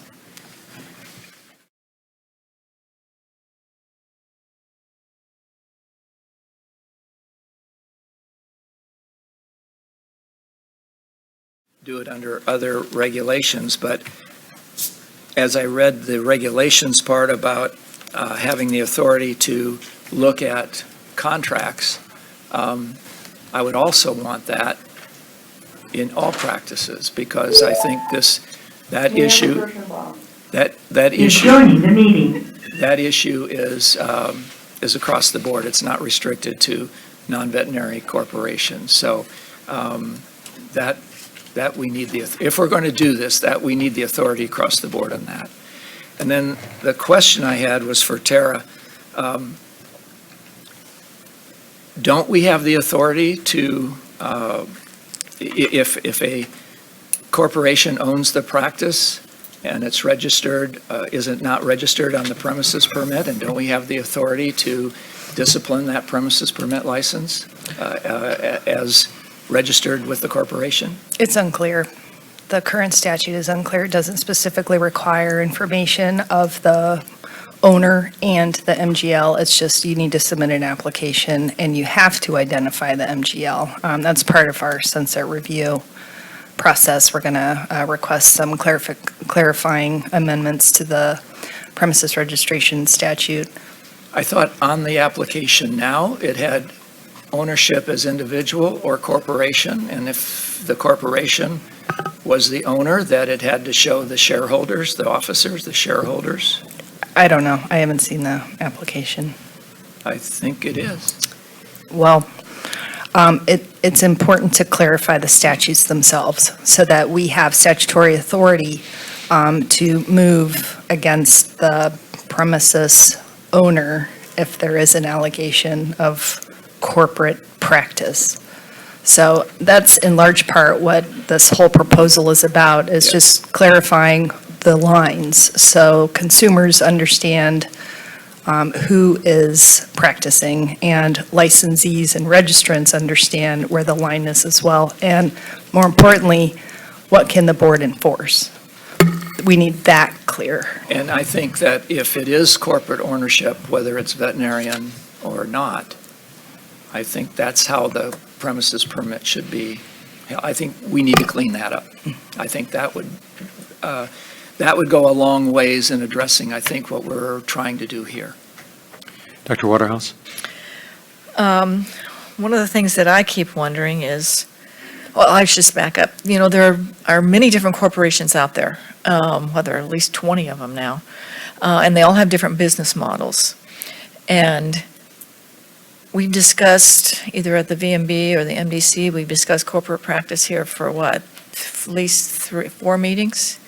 And there's only one person that shows up from the public, representing the corporations. So I interpret that as the other corporations don't have a problem with this wording. They don't have a problem with this concept. The second point is that when Christy talked about, following the human medicine, I think what you were referring to was following human medicine as far as these type of laws statutes are concerned. So in human medicine, they went from the solo practitioner to, professional corporations to, things like Kaiser. And as the veterinary profession is following that, the medical profession saw that there was a need. And so they wrote statutes like this to try and protect the patient, the human in that case, to try and protect the patient, to make sure that they were getting, proper care and they weren't being overly influenced by that corporate level. And I don't see what the harm is in just applying that same concept to our animal patients. Public comment? Bonnie Lutz. I just wanted to make a comment on Dr. Sullivan's comment on the premises. When corporations get premises permits, they do have to put their corporate name on the premises permit. I mean, I know that from several companies I've worked with. And it would appear to me, and I think I've already been involved in a case, where the board can go after that. You can always go after the premises permit. You have the authority to go after the premises permit. So, I mean, even regardless of whether it's owned by a corporation, you could go after the premises permit and essentially suspend or revoke the premises permit, which would then prevent the corporation, whether it's a vet corporation or another corporation, from operating at that facility because they wouldn't have a premises permit. So I think it's already pretty clear, although I have no problem with you cleaning up some of these regulations, as I stated before. And I think to address Dr. Waterhouse's point, I did get a couple of phone calls from a couple of other players. And, I have a tendency, I think what's happening is that they're watching this to see where it's going. I don't think it necessarily means that they agree with the proposed statutes and regulations. I think they're just watching to see where it goes, and that if it gets closer to the legislature, you'll probably hear from some of the other corporations. But again, I don't work for any of those corporations. They just call me. I can't prevent people. I'd like to address that point too. The work we've done has been made available to a host, we, meaning the Animal Policy Group, has been made available to a host of corporate practices. I've had discussions with them. They're aware that I've appeared at the times that they're aware of the points being made. I also advised them that Bonnie Lutz had submitted the letter that she drafted and sent to you in the summer, and that's been shared. And I think when the decision was made that the MDC take the matter up, we had, a robust discussion in Riverside that we didn't have at the July hearing. It wasn't a topic, as I understand it. And now it's back up. And I don't think people, and I wasn't aware until I walked in today and saw the packet what the current status was. So I do think you'll see quite a contingent of practices visible at the board level. in January if the package is sent to them as is from your recommendation. So it's a fair point, but it's not that they agree. I could tell you point blank. And they don't think I'm shy, so I think to some extent they felt that the issues are going to be raised. But I think they're all going to have to show up, and including with their doctors, associates as well as more senior doctors, younger and older, and everything in between at that level. But it's not been really clear to them kind of where it is and what's needed at this stage. So, but I wouldn't draw that conclusion. I understand why you might, but I don't think that's the case. Thanks. Thank you. Anybody else? Val? Valerie Fenstermaker, CVMA. I think it would be helpful for all of us to kind of clarify the most important points you're trying to address, because it seems like we've heard a lot of different issues today, one being who has oversight of veterinary medicine in the practice. It should be a veterinarian, not a non-veterinarian. Then you've got into who's making decisions about labs and products and all those types of things. You've kind of covered a lot of territory, so it just seems like it'd be helpful to outline exactly the points that you're trying to address. And just on another point, probably since I've started this job, I get phone calls on a regular basis from attorneys and veterinarians and others saying, where in the Practice Act does it say that a non-veterinarian can own a veterinary practice? And I always tell them it's silent, because I know that non-veterinarians own veterinary practices, but it doesn't really say that anywhere. And so it's always been there's been confusion out there. So potentially while you're looking at all of this, you might keep that in mind, because even our own CVMA attorneys, when they started working a lot on veterinary issues, said that isn't clear in statute. And I don't know if it's clear in the other professions. I'm not an attorney, I have no idea, but it seems to be from what they've told me. So just from the get-go, that might be something else that needs to be more straightforward, because obviously there are owners out there that are not veterinarians. I don't think that's going to turn around the other direction, but guidance for what happens when it is a non-owner. And a lot of this started a long time ago when the veterinarian was usually male, was married, they passed away, and the spouse was told you have to sell the practice. So things changed then, and all of a sudden was no, you can keep the practice, but you have to have a licensee manager. You can't run it because you're not a veterinarian, so you have to have a veterinarian there. And so things started changing, but I think a lot of that has not always been clear, and I feel like that's kind of an underlying thing that you're addressing here as well. It started changing way back when, and it just isn't clear in the law in a number of places, and then corporate came along and that changed things as well. So I know I'm not solving any problems here, but I'm just trying to get some clarity on where you're going. What are the, could you identify the 3 or 4 main issues you're trying to address in changing statute or changing regulations, and help us all get a little bit of a handle on that? I don't know if you can, but I thought I'd put it out there.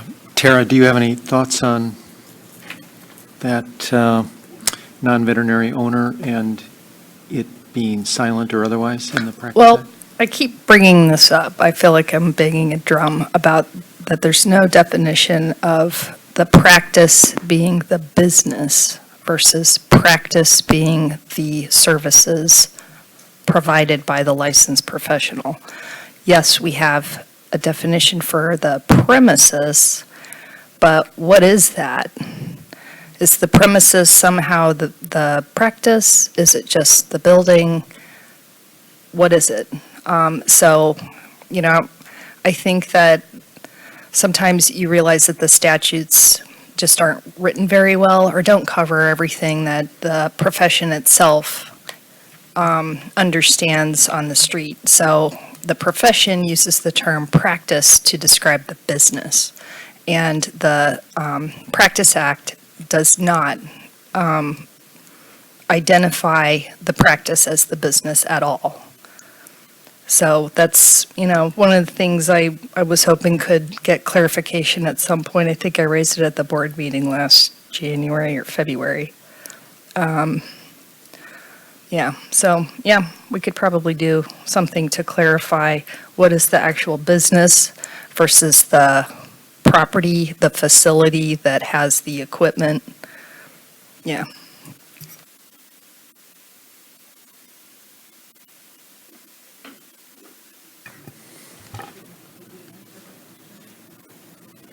Okay, well, I guess I'm confused about that problem of not being able to define the practice versus the premises, because the premises is clearly defined in 4853B, and it's called a building, a kennel, a mobile unit, or a vehicle. So that's pretty clear that that's what the premises is. And then, to me, the practice is defined in Business and Professions Code 4826 as the practice of veterinary medicine, surgery, or dentistry. So I don't really know why we're getting caught up in that, because I think it's pretty clear. But then, on the other hand, I don't really know, for the purposes of this discussion, we really need to have any more clarity than what we already have as to what the practice is, because we know what the practice of veterinary medicine is, it's defined, and we know what the premises is, it's defined, so. Christy? Can we go back to Val's question, though? Can we clarify what we're doing? Because I think that's important, and I want to make sure that the committee is on the same page. And so I think that is important. And if they're not understanding, there are others out there that are not. So I'd add this, if Val, I misunderstood, I want you to step up, but if suddenly or longer than suddenly it was determined that non-veterinarians could not own a practice, things would really change. I think that's what she's trying to determine right now, and forgive me if I'm wrong, but what is our goal right now? What are we trying to do with the corporation thing? And so that's what she's trying to ask, what are we trying to accomplish? And along the way, can we give, if we're going to be determining regulations, if we clarify that somewhere in there that a non-veterinarian is capable of owning a practice, it would not hurt. So I think that it's important for us to understand what our goals and what our outcomes are, because if we don't know what our goals and our outcomes are, then we need to figure that out. I just had a question, maybe it's for council. Does the current Practice Act allow when it's a veterinary-owned practice, you to seek all of this information? If the contracts, specifically contracts, were suspected to be, impairing or impeding upon the judgment or professional services offered, does that allow you to get all that information from, say, me as a practice owner, but not a corporation? I don't have that answer off the top of my head. I can review the Practice Act, but presumably if the Veterinary Medical Board had a complaint that a non-professional was operating as if they were a veterinary corporation, they could investigate that and then request records to determine who the shareholders were to make sure there was compliance with the Veterinary Medicine Practice Act and Moscone-Knox under the Corporations Code. But alternatively, would somebody argue that they don't have to turn anything over? All they, potentially have to do is say, Veterinary Medical Board, you go to the Secretary of State and just take a look at our corporate filing. Val? So I just want to clarify, I was not suggesting we go backwards. I was just suggesting while you're doing this that you clarify, since it's obvious that non-veterinarians can own a practice in California, can it say that somewhere? Because as far as I know, and any attorney I've ever talked to, they can't find where it says it. And so I just think clarity at this point while you're making changes would be helpful. And yes, I was also saying, just if you could outline the points that you're trying to address, and then maybe go from there as to how you're addressing them. Thank you. And that was one of my points, is the contract the bigger part of this that the practitioners are having a problem with the corporate situation? Is their contractual obligations to their employers? No, the practice, being told how to practice veterinary medicine by a non-veterinary entity. I would just add that the contracts themselves create some of the influence because they are structured around receiving compensation for pushing the corporation's products. So that's part of the influence over the practice. It's a piece. So there's a lot of little pieces that go into it. So we're trying to identify all the influences. Yeah. And have some regulation over what that can be. Right. So all the pieces that she has in there, those all are the little pieces that go into it, which is why it influences. It's hard to say, oh, this one thing has an influence. This one thing has an influence. And so you have to identify all the little pieces that influence the practice of veterinary medicine. But if it still comes down to if it's a non-veterinarian and they're determining that, if they're a management services organization, if they're anybody other than a veterinarian, they cannot have any say over a veterinarian and how they practice veterinary medicine. Dr. Sullivan? So are you then saying that two identical contracts that have incentives to sell products from the clinic, one is a veterinary-owned corporation, the other is not, there's a difference between the two? That's why I say, if we're looking at this, we need to look at it across the board, because you can have two identical contracts that do exactly the same, and this says one's a problem and the other isn't. I don't agree with that. And I completely understand where you're coming from, and that is the feedback that we have heard and discussed. Because it's very hard, but because you can talk to and discuss. As a veterinarian, you can have a conversation with another veterinarian and justify your reasonings. But with a non-veterinarian, that veterinarian can say, but I don't understand and I don't agree with this. They can't come back to them and say, why am I doing this? What is the medical reason behind this? I think that's being naive. I think it doesn't matter who owns the business, there can be coercion to do extra things no matter who owns it. And I think that if we're going to go down this road, which I have no problems with, we've got to do it across the board, not just with an entity out here that is isolated. I think shelter medicine needs to be in there. I think solo practitioners can have that same influence over an associate. The difficulty is when you're having this discussion, how do you get in the mind of the veterinarian that is writing the contract that is justifying the services or the tests? In our area, it's heartworm tests. And there's pressure on veterinarians to do it who do not believe that it's indicated. And it has nothing to do whether they're privately owned or corporations that are veterinary owned or not. So it's a lot more complex than just saying it's corporate or not. I think it's across the board, and if we're addressing it, this is the time to do it.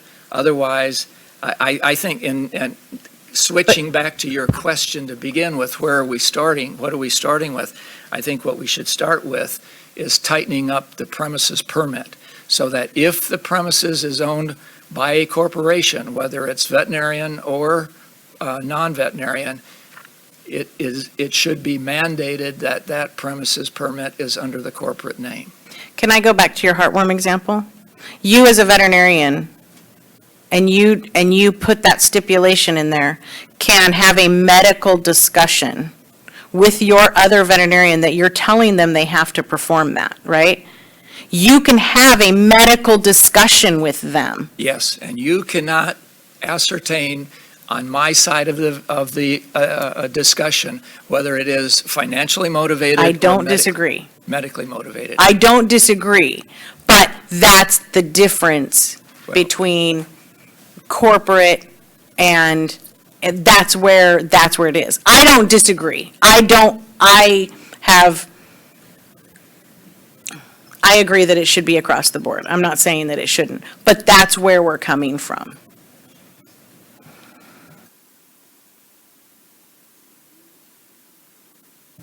Stuart. I think the consistency among the complaints in the survey was, going back to your point, Dr. Pollard, not whether or not there are protocols in place, but whether or not the veterinarian under contract to one of these entities felt that those protocols went against his or her best judgment as to what good standards of care would be, and whether or not that veterinarian could spend a little bit more time with the patient without being disincentivized, and fearing that if that veterinarian pushed back, that he or she would be out of a job. Go ahead, Dr. Sullivan.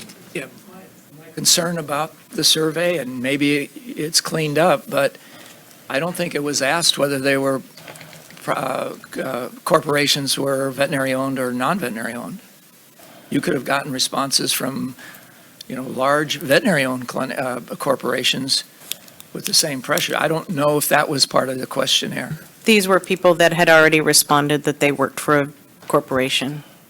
Right. But corporation owned by a veterinarian or corporation owned by non-veterinarian? We asked those questions from they were respondents, and then they were asked that question, yes. And they were asked non-veterinarian or a veterinarian. Meaning there was a follow-up after that initial? Yes. Okay. Yes. Didn't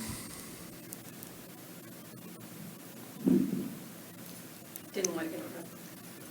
I'm Beth Parvin. I'm a consultant and subject matter expert for the board. I've worked in a variety of practices. I started out as a single practitioner back when I was idealistic and thought that was a good thing to do. And then went to a multi-man practice, and then have been involved with 2 separate types of corporate practices. The last one, my association with has been VCA. And I'm not going to be redundant and go over everything that caller number 3 laid out, but what she said was absolutely true for VCA. And it seems like since VCA and Bamfield have merged into the same ownership under the Mars Corporation, that VCA is heading more and more and more toward the Bamfield model. And what bothers me about that is that these plans that have vaccinations, there's no risk assessment done by a veterinarian, pretty much. People sign up for these plans, and then they go in and their animals get these vaccines. Usually they're taken in back and given by an assistant, and there's very little interaction with the veterinarian. At least this is what I've seen in Bamfield. And I know this because I've reviewed hundreds of medical records from Bamfield.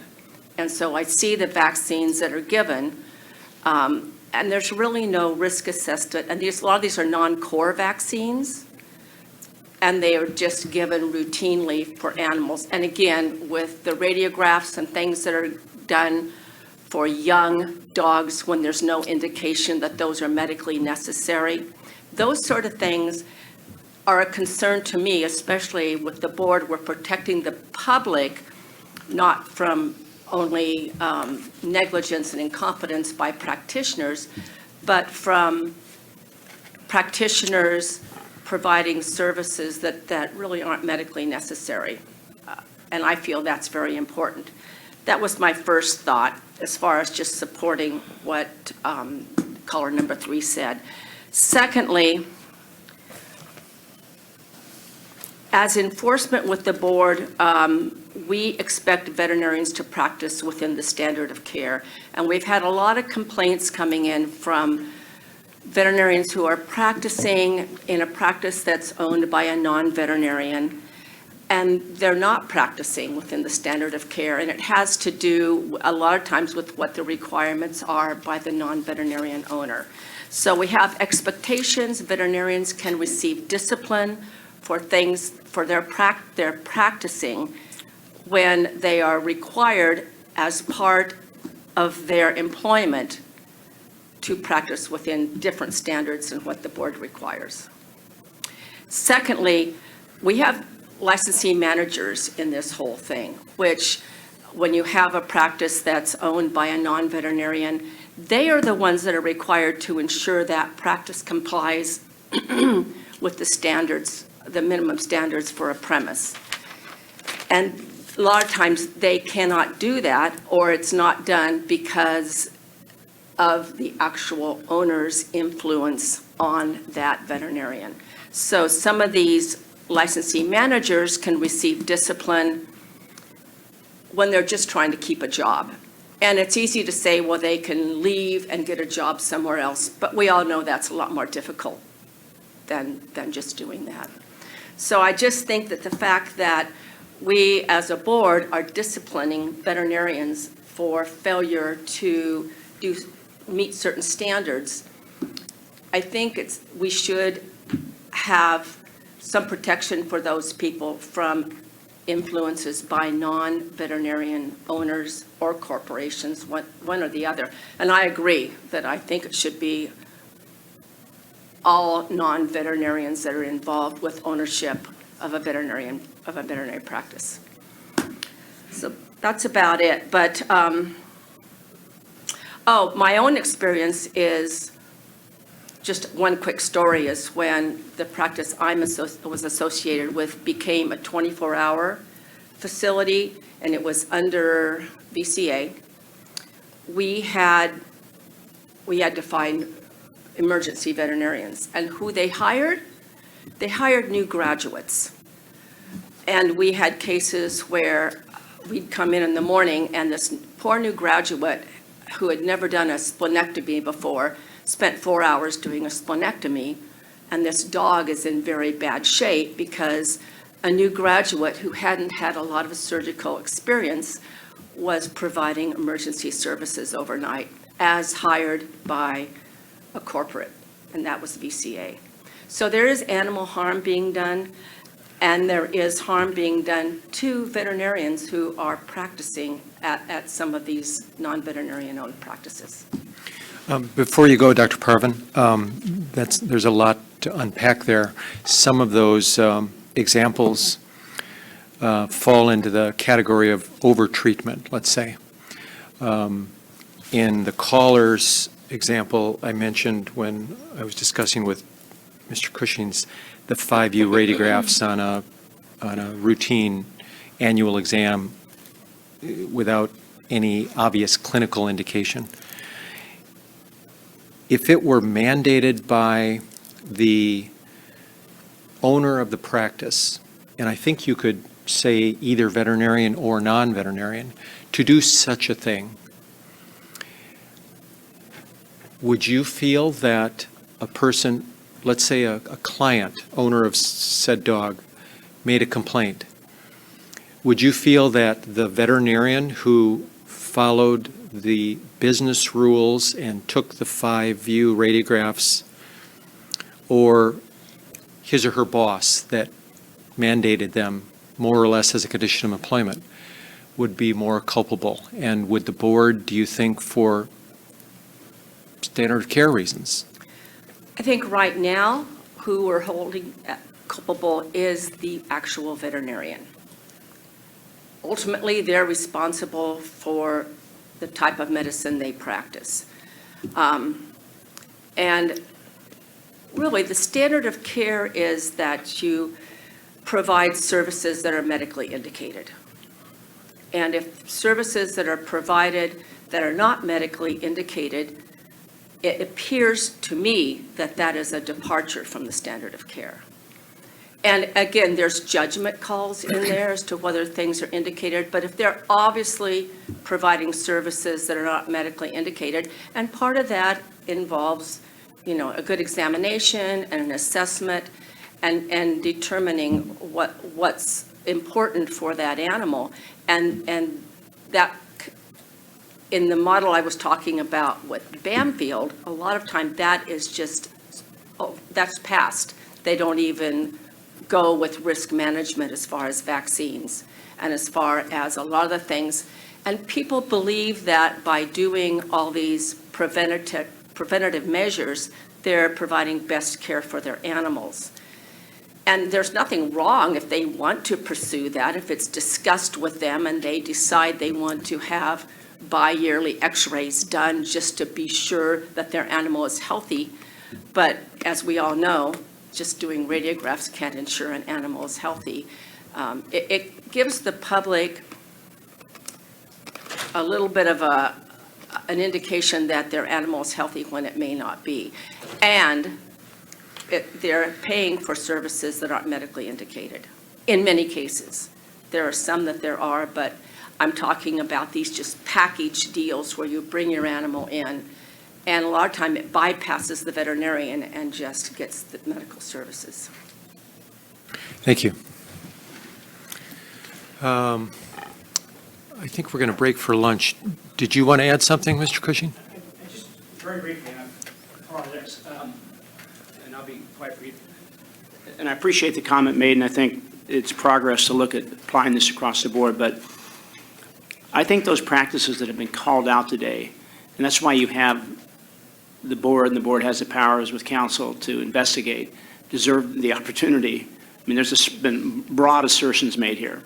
And in my view, those practices would want the opportunity to respond, and that's what inquiries, that's what, actions taken by the board allow, evidence and consideration and discussion about that. So, I'm not in a position to talk about any individual case, and I'm not sure the doctor that preceded me is in a position to talk about an individual case. She's heard from somebody, and I respect that she's sharing that, honestly, as she's heard it. But that's why board proceedings and investigations exist, and you have to, kind of put the evidence, and I think it'd be fair to have those practices, if you really want to base a decision on that, have the chance to come in and address whether or not there was medical judgment. Because one of the things we've forgotten here is that CMOs, chief medical officers that are licensed veterinarians, are making those decisions. The presumption is some CFO is doing it. And I think you'd find, if you brought the practices here, that it would be a CMO, and there could be a debate about whether that CMO's judgment is good or bad, or as advanced as it needs to be. But that doesn't have to do with the corporate ownership banner above that CMO. It's much more that judgment, and that's the nature of an investigation. So I just, that opportunity might be necessary if you really want to take the assertions at face value. But not to dismiss Dr. Waterhouse's, point that you weren't in agreement with. They have been given the opportunity. We've only discussed this at the MDC level now a second time, April and now, and then I believe it was raised in the board meeting the previous meeting. So, and I understand your point. They may just, I certainly recognize that they don't not care. They may just be seeing how it plays out. But I think if push came to shove, I truly expect all the chairs would be filled. Well, I've heard today for the first time regarding VCA, which is part of MARS, and the assertions just made about Banfield and the issue raised there. I will be making a phone call this afternoon to my client to say, for the first time, I've heard those charges, and we need to be prepared to address that. Specifically, what did you hear for the first time about Banfield? Well, I heard the examples from the VCA, the Northern California VCA person and the second person, for the first time today. Right. And I heard the comments just made from the doctor regarding Banfield for the first time today. So I'm saying, I didn't advise either client to show up in advance, anticipate those issues, and be prepared to explain the current policies, or to even look at specific cases or assertions that they haven't followed those policies. But now I'll make the phone call today to let them know these sort of accusations were made today, so they could be prepared. But I wouldn't hold them responsible for not being here, other than through me, to respond to those challenges. I'm just saying, they were made back in April. I agree with that. They And don't that's all have I'm to be here, but I just want to comment that the other veterinarians here, I'm sure, maybe not want to say the same, but nothing that Dr. Parvin said was new to me, practicing in California for 20 years now, among VCAs and Banfields. And you did have Dr. Tams, Todd testified and took all questions in Riverside. Specifically, I'm referring to the example about a vaccination bundle group done with little or no oversight by the veterinarian. Animal just gets scooted to the back and gets a FIP vaccination and an FIV vaccination, which doesn't exist in any other number of things that arguably are not in the best interest of the pet. Say nothing about the pet owner. And responding to that, I think, is something that we could do. I'm just saying to you, hearing it today, and the discussion is much more robust today about that, and particularly right now. So we could do that. And All right, thank you. yeah, thank you.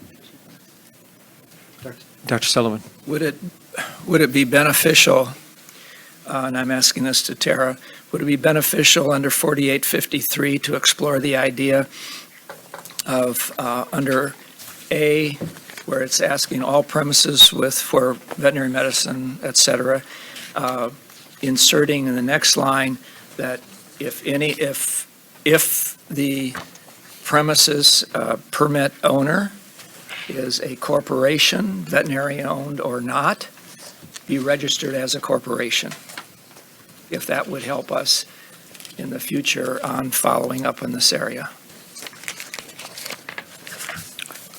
It seems to me that we have a proposal up for the board's review on the premises registration. Am I correct? I would like to pull my board notes real quick to see if, give you a So minute. at the UC Davis meeting,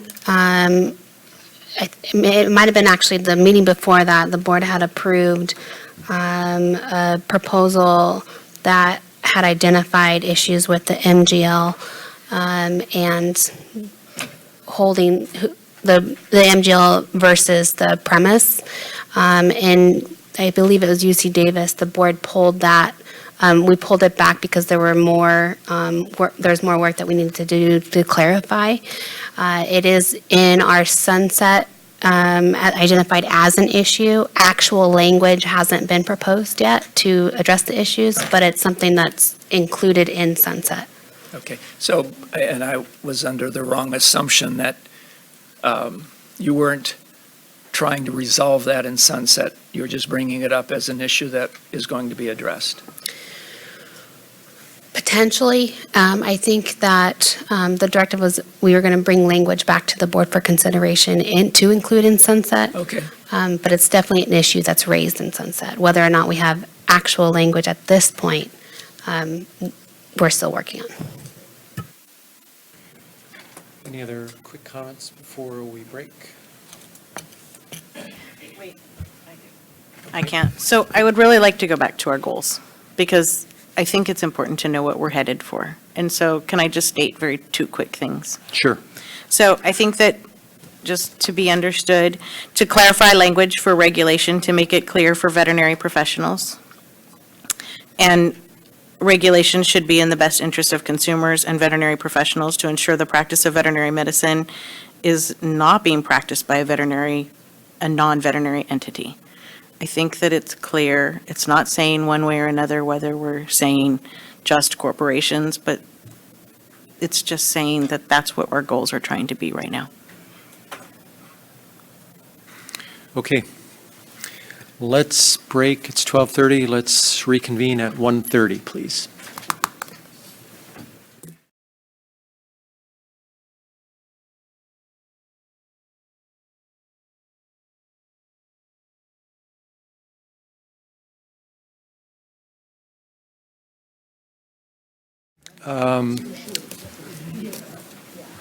I'd like to start by asking if there's any further audience comment on agenda item number 5 regarding corporate practice influence on veterinarians. So I think we can conclude that we're not going to complete this today. So I think the subcommittee will take it back to the office and work more on it. And Dr. Sullivan? Yeah, I think what I'd like to see done is that maybe for staff to come back with some ideas on how we tighten up the premises permit as it relates to corporations, including professional, veterinary-owned corporations. And I think that's where we need to focus on, so that when there is unlicensed activity at whatever level and by whomever, we can tie it to the premises permit. And I think that requires some legal research and legalese as opposed to maybe the subcommittee Okay. or working with the subcommittee. So you mean in-house, Tara? Yes. Okay. All right.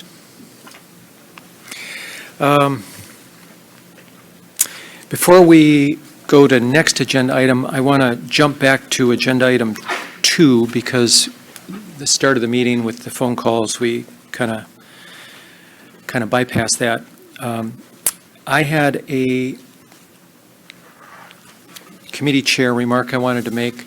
A few meetings ago, one of the board members inquired of me at an MDC report to the board about the term expiration of members on the MDC. You may recall about a year ago, we kind of got behind in appointing people, interviewing people, and we had a wholesale, half of the MDC got replaced. And so to avoid that, I think part of the problem was we all get busy, things get agendized, and priorities get reprioritized. So I wanted to point out to audience present, anybody listening, that there are 2 members whose terms are coming up for expiration in June of 2020. One's a veterinarian, one's an RVT. The RVT is up for reappointment. As you may know, MDC members serve a 3-year term and may be reappointed once. And the veterinary position is at the end of that 6 years. So in June of next year, we will have to have interviewed somebody to replace one veterinarian and maybe one RVT. So get your applications in order. I was very encouraged by the last committee member placed that there was a remarkable number of very qualified candidates, as you may recall, made us think we wish we could expand the committee. So that being said, I'll remind everybody at the next meeting too. Agenda item number 6, discussion and potential recommendation on guidelines for appropriate administration for use of medical cannabis in an animal patient. I'll let Dr. Warner kind of summarize where we are, and then we can address what's in the packet. Thanks, Dr. Pollard. Just as a summary and reminder of what we did at our July meeting, as we were directed under AB 2215, we developed guidelines for the discussion of cannabis use on veterinary patients. The MDC voted on that to be taken to the Veterinary Medical Board, which Dr. Pollard did in the July meeting. Those will be voted on, as I understand, potentially tomorrow, with potentially those being adopted well in advance of our January 1, 2020 deadline. Also, I think we had some discussion about SB 627 at the July meeting, and we had developed some points of discussion, which you'll find in your packet for today's agenda. And the Veterinary Medical Board asked that we continue to examine those discussion topics. We chose to break those into 3 baskets or buckets or whatever you want to consider those. There could be more, but those are what we chose to break those down. These would be in regards to the potential for guidelines for veterinarians for recommendations, not going beyond discussion. These would be for recommendations.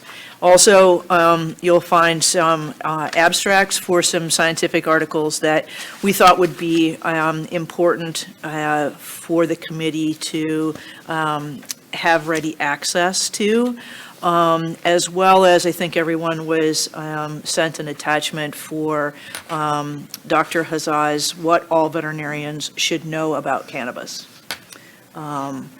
With the tabling of SB 627 until next year, this discussion doesn't need to be maybe quite as robust as it could have been at this point. But these are the things that we're trying to keep up with in anticipation of this rapidly changing topic. Tara.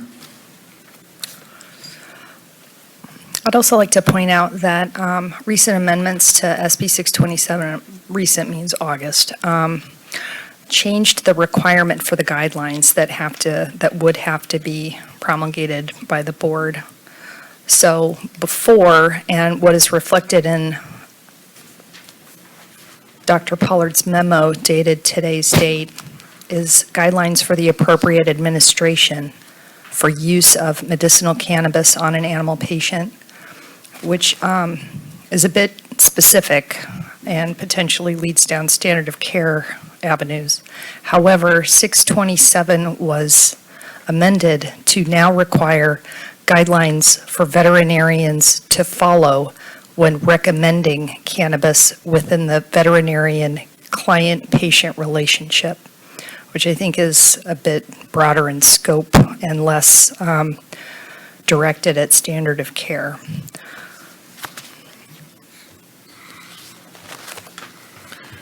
Other committee comments? Christy? I went back and watched meetings so that I could understand this a little bit better. And so I have some questions in the direction that we're going. I understand the three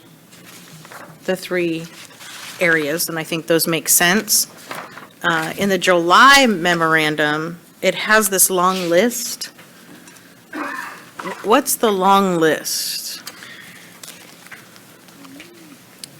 So that's the next page, July 16th. That long list, we grouped into these 3 categories. Okay, so we're staying away from the long list.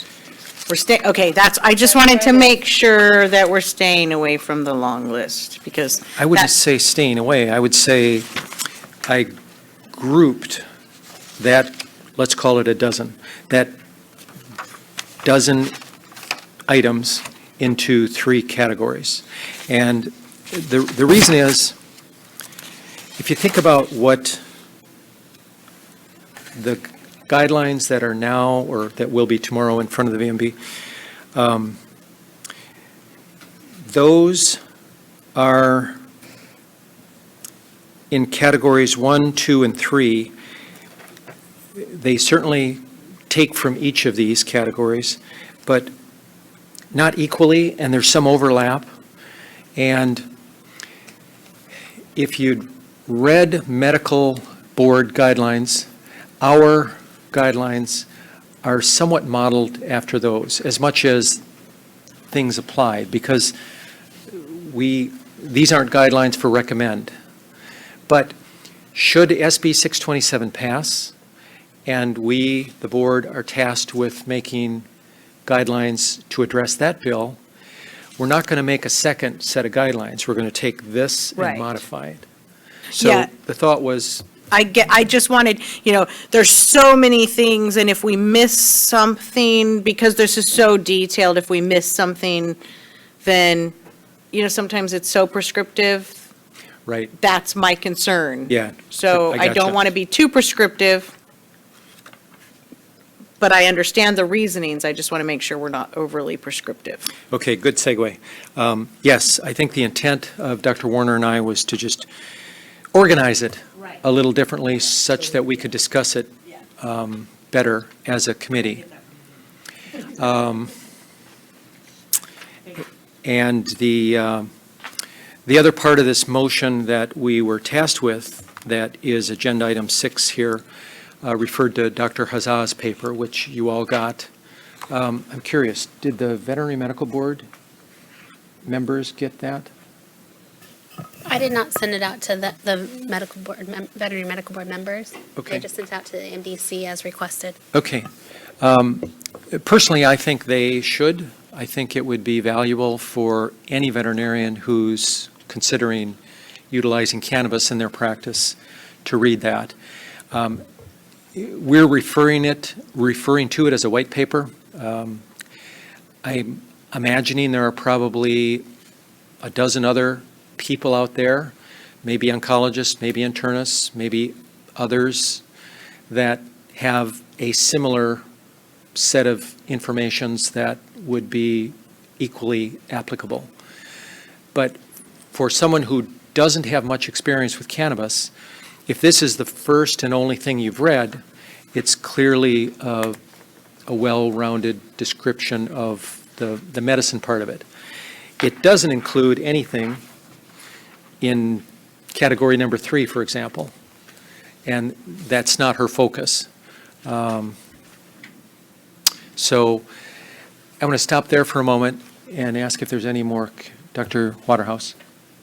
Thank you. So I've read all these articles, and one thing that I'd kind of like to point out with Dr. Hazza's paper that she wrote, and so I think when she was testifying, she said there were 70 references. There's actually 66. But 60 of those are from humans. There are 6 references that relate to veterinary medicine. And of those 6, one is about dermatology, that is interesting. So this one is a veterinary reference on safety and clinical efficacy. And one reference is just from a news wire. There is one here from Colorado State. That is interesting. That's pertinent. One of the references here is from Kevin Fitzgerald, and he's a emergency ER specialist in Colorado. And so this topic is just about marijuana poisoning. So that one doesn't really relate to kind of what we're getting at for the medical use. And so so of these 66, there's like 3 or 4 that really pertain to what we're getting at. So anyway, I just kind of want to point that out because it's a little misleading to say that there were this many references and we have so much knowledge about marijuana. Yeah, you make a good point. I haven't seen all 66, but I have seen many of them. I have several of them. We debated about what to include in the packet, and primarily because This group of individuals, in my opinion, is not qualified to be evaluating scientific research. We don't know what they know about statistics, about randomized groups. I think there are people who read peer-reviewed journals, that review peer-reviewed journals that do that. Having said that, we can all read a scientific paper and conclude what we conclude. So we chose what do we have, 5? I think we have 5 articles in here. The first one is actually 2. So the viewpoint there is a letter to the editor in the JAMA. It's dated this year in February, and the next one is a letter to the editor, same journal, dated almost 2 years ago. And both of them refer to the concept of mislabeling the product. And that's huge. It's huge in the medical cannabis world, and it's undoubtedly a factor in our world. The next article is just referred to the osteoarthritis paper out of Cornell. And unless somebody wants to go over details of each of these, I'm happy to, but we picked the third one, or the third paper here that refers to veterinarians' knowledge of. And I don't remember which meeting, it was either the January Davis or one other meeting, I believe, we referred to this particular survey. It was Riverside. So it was a collaboration between VIN, who does surveys, and CSU, and their conclusions were its primary uses were treating pain, anxiety, and seizures. And of the 2,000 plus participants, it struck me, not surprisingly, that veterinarians who practice in states where it's available know something more about it and have more interest in discussing it with their clients. So my takeaway from that was not so much about what it's used for, but that confirmation that most of us don't know much about it in the clinical context. The last paper was the seizure paper of McGrath out of CSU, and this was touted as a well-researched, well-done study.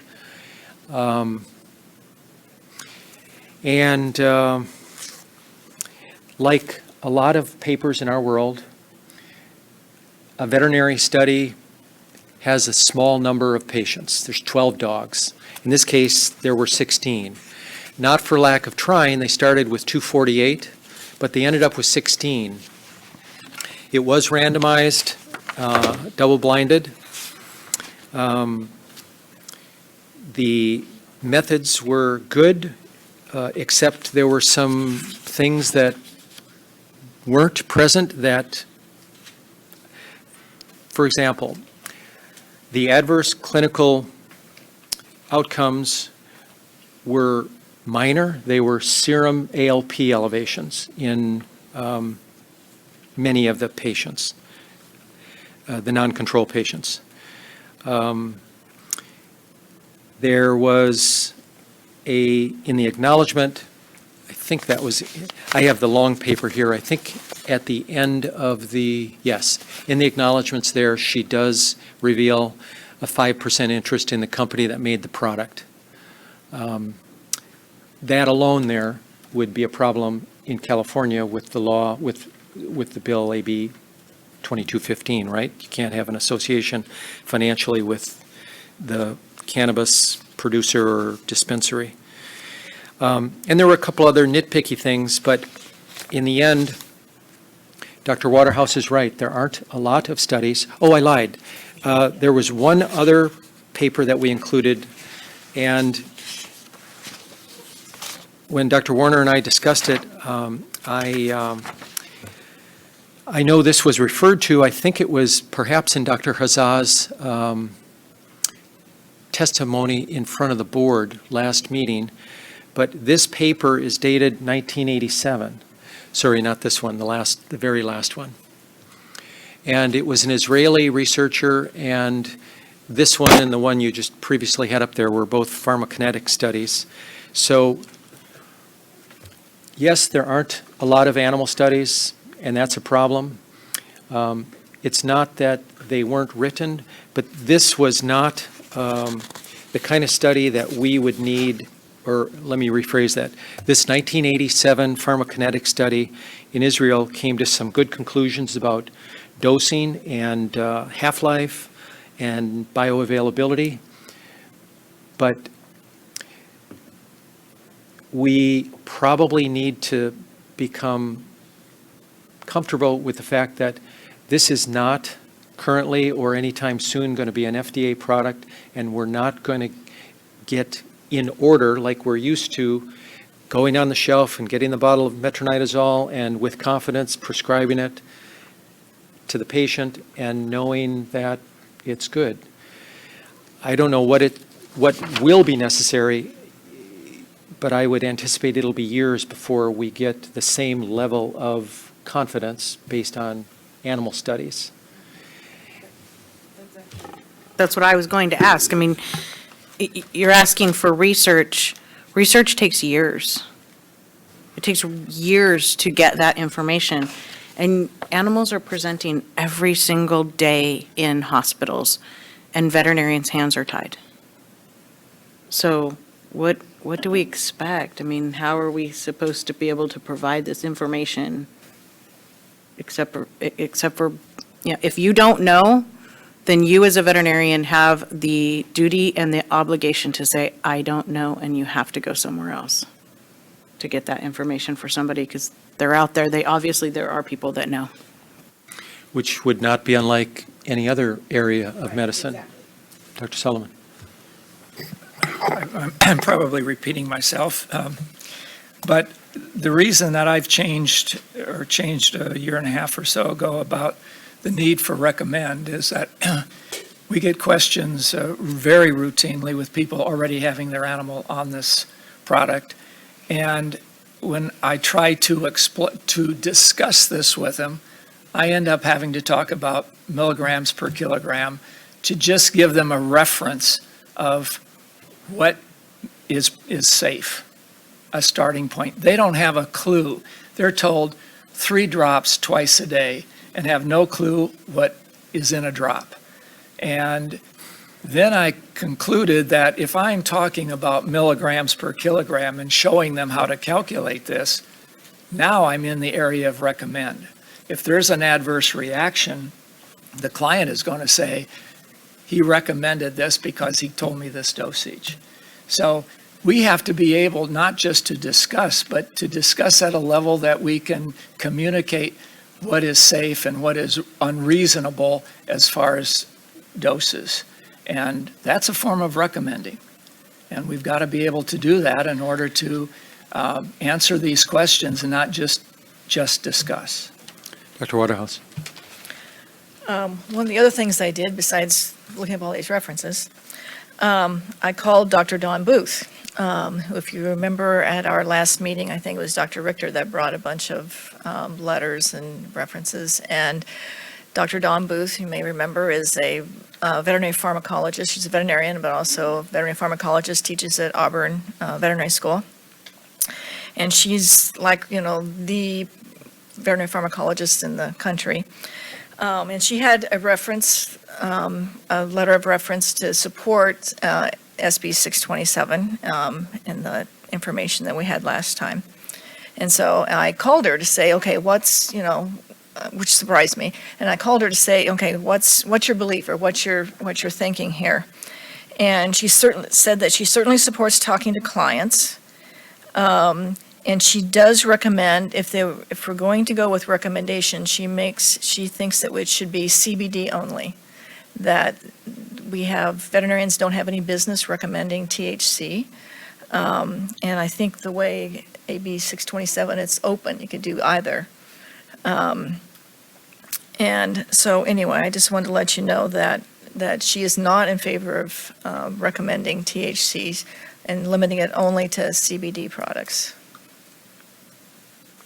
So I'll add. I've talked with Dr. Hazza, and and I've read her paper, and I learned a lot from it.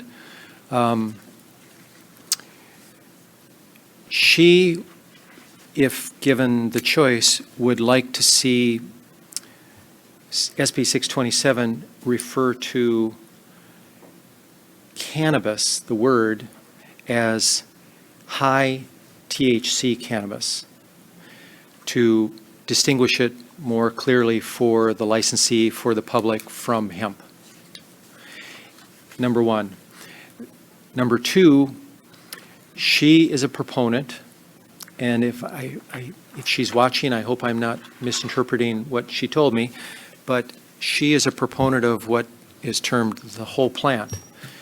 And my impression of cannabis and its production must be akin to making wine. There must be thousands, tens of thousands of varieties and combinations and mixtures, and it gets very complicated when you try to make that a commercial product, and you got to make a number of barrels to sell it, or a number of tincture oils or whatever to sell it, to even, keep the roof over your head. And the standardization of the product is just not there. And that concerns me greatly, because I have no idea what's in this bottle. Say nothing about the megs per kg. And the first couple of articles from the JAMA journal are not new, mislabeling the products, and not even with ill intent. It's, I think, a nature of the product that this is sometimes a difficult thing to make and standardize. And it was Dawn Booth, who's CE, that I also attended, who said certificate analyses can be fudged. And Dr. Hazza, she allowed for that too. She doesn't make them, but she still refers to them because that's all that we have. I don't know what a batch is in terms of volume or how long it lasts, but it just seems like there's a lot of moving parts with this. I'd like to see more information, more meat for us, more than what we had for 2215 to come up with guidelines.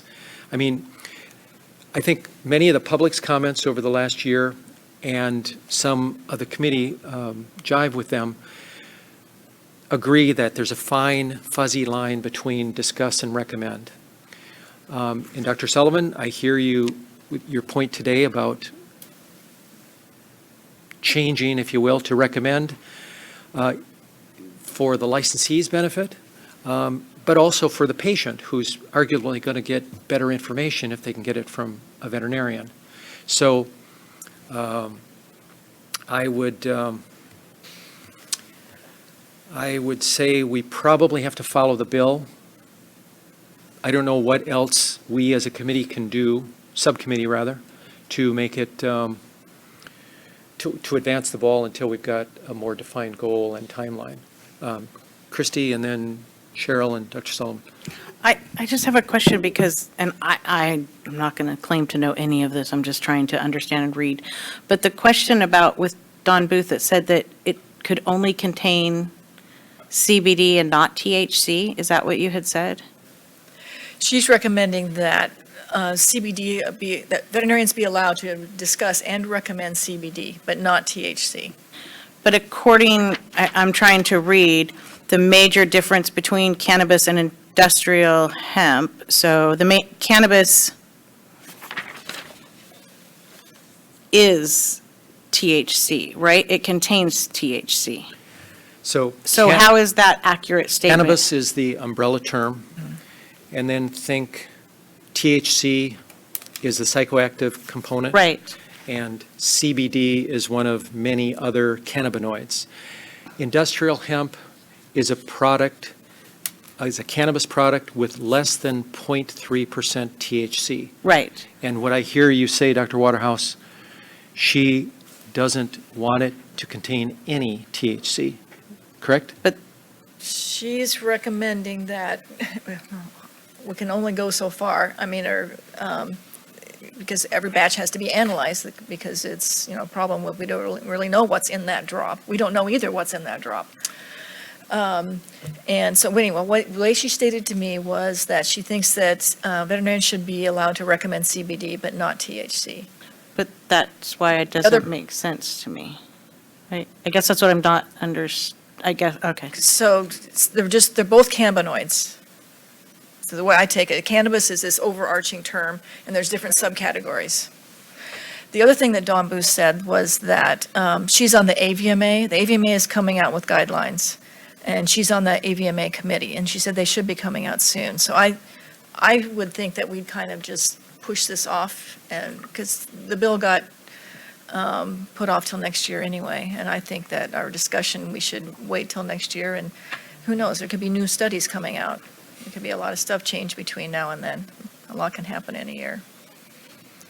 So. Dr. Sullivan? Well, it's dangerous for me to look at regulations, but I was bored one evening and. Just for fun. There are labeling requirements for cannabis in California. If they're labeled and certified by an accredited lab, that certification is good for 1 year, and it is regulated by random samples required. I'm talking about not the black market, but the legitimate market. So in order to keep their certification, they do random checking along with the regulation of it being certified by an accredited lab for toxins, for strength, for all the variables. So I think that eventually that's where I think our work needs to be going, is that if it's being used on an animal, I also think it should be CBD, but I think it needs to be checked by an accredited California lab, and there's listed on the website which labs are accredited. So I think that's the end point, and I agree with everybody else. It's not something we need to address until way next year, but I think that's the direction we need to be looking. Let me ask about if there's any public comment. I just actually have a question. Okay, so based on your guidelines that are coming out in 2020, those guidelines do not cover anything that's made from industrial hemp, correct? Correct. Okay. So therefore, and like if you look at these articles, they just refer to CBD. They're not saying where the CBD is coming from. Cannabis, you mean? No, when they talk about CBD oil, in the articles that you've attached. Oh, all right, got it. Okay, they're talking about CBD. We don't know whether the CBD is coming from industrial hemp or cannabis in those No, articles. actually, that's not true, Bonnie. In the details of at least the McGrath study, it was tested in a third-party lab and then retested at CSU, and it stemmed from an industrial hemp product. Okay, so at this point in time, is it true that now veterinarians can use, prescribe, dispense industrial hemp products? So the word prescribe, dispense don't exist because there isn't a pharmacy where a client would take a prescription for industrial Okay, hemp. but that's, okay, you're wordsmithing more than I'm, okay. Can they use it? Can they store it in their offices and sell it to people? No. CBD oil made from industrial hemp. No. Why? Okay, that's what I was, Yeah. that's where I was going. Because that's the confusion out there, is that because of what you've said in your guidelines, the manufacturers of these products are saying strictly, it's completely legal now, because the Veterinary Medical Board is saying that those guidelines do not apply to industrial hemp products, so all bets are off. And my point is that it's not an FDA, they're not FDA regulated. So therefore, if a vet were to use the product on an animal. The issue would not be regulatory, it would be a standard of care issue. Correct. Just want to make sure that. And that is included, I believe that's included in the last paragraph, right? I Yeah. don't have it in front of me right Well, now, but It is, but it doesn't really, it doesn't talk about the FDA issue. See, so the vets are, I mean, the companies are jumping to, the vet board has said, you can use the industrial hemp products, We may just have to like you could change use that anything tomorrow. else. And it doesn't refer to the fact that at this point in time, they're not FDA regulated. Therefore, even though from the vet board's position, there's no problem with them using it, they're not FDA regulated, so you can't, it's a standard of care issue. It's not a regulatory. Yes, as well you know, there are a lot of products we use that aren't FDA, over-the-counter supplements, right? Right. I will grant you the paragraph in which Dr. Sullivan referred. I had to read this a few times,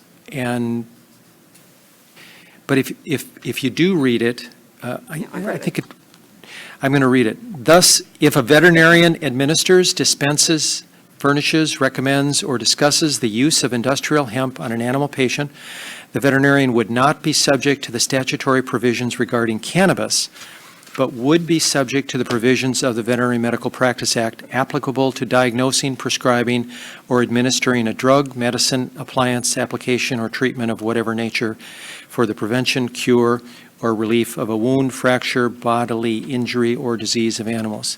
We could have cut that down into about 3 sentences, I think, but. Right, and I read that, but the argument that they're coming back with is that that doesn't prevent vets from using these CBD products from industrial hemp. And the issue to me is that none of them are FDA regulated, so you can't even use them off-label because none of them are regulated yet by the FDA. I mean, there's a lot of pressure out there for these, from these companies, for the vets to use those products. And, Sure. sorry, did you call me? I'm not sure exactly how this comes into play, but it may, that we also had testimony in front of us last time that in a study of every hemp product they could find, none of them met label requirements. A third had nothing in them as far as CBD, a third had less than what was labeled, and a third had too much pesticides or heavy metals in them. So none met label requirements. So I think somehow that should meet standard, be beyond the standard of care. Yeah, and that's the advice I'm giving. I mean, I have no argument with it. Yeah. I just want to make sure that I'm on board with the correct advice because I'm getting calls from these manufacturers, trying to convince me that what I'm telling the vets is wrong. So, I just had one question. Has anybody ever established whether the DEA has any opinion on this? Because we rely so much on our DEA license. Their position may not be the same position that the Farm Bill has. What is this that you refer to? The DEA lists all parts of the cannabis as a Scheduled Class 1 substance, which we no, don't they know about. delisted the industrial hemp. In December. Okay. Yeah. So that's where these companies are coming from. Dr. Miller. Hello, Grant Miller, CVMA. I'd like to expand on Bonnie's comment and also ask Tara directly about a potential for clarifying something in those guidelines. So we kind of fell into we got duped the same way by a lot of these companies that had said, well, here it is in the guidelines that, there's been this statement about the definition of industrial hemp. And then, the statement that says, obviously, you're still subject to the provisions of the Practice Act. And the way that we interpreted that was, you need to be responsible for the medications that you're giving. But we had decided that if the medications, if these industrial hemp products had been certified by a lab that is, licensed by the Bureau of Cannabis Control, and that you can see that their analysis is solid, then that should be within a good standard of practice. But what we didn't really realize at the time is that the Federal Food, Drug, and Cosmetic Act says that, well, if you're using these things as a medicine, they really need to be labeled as a medicine.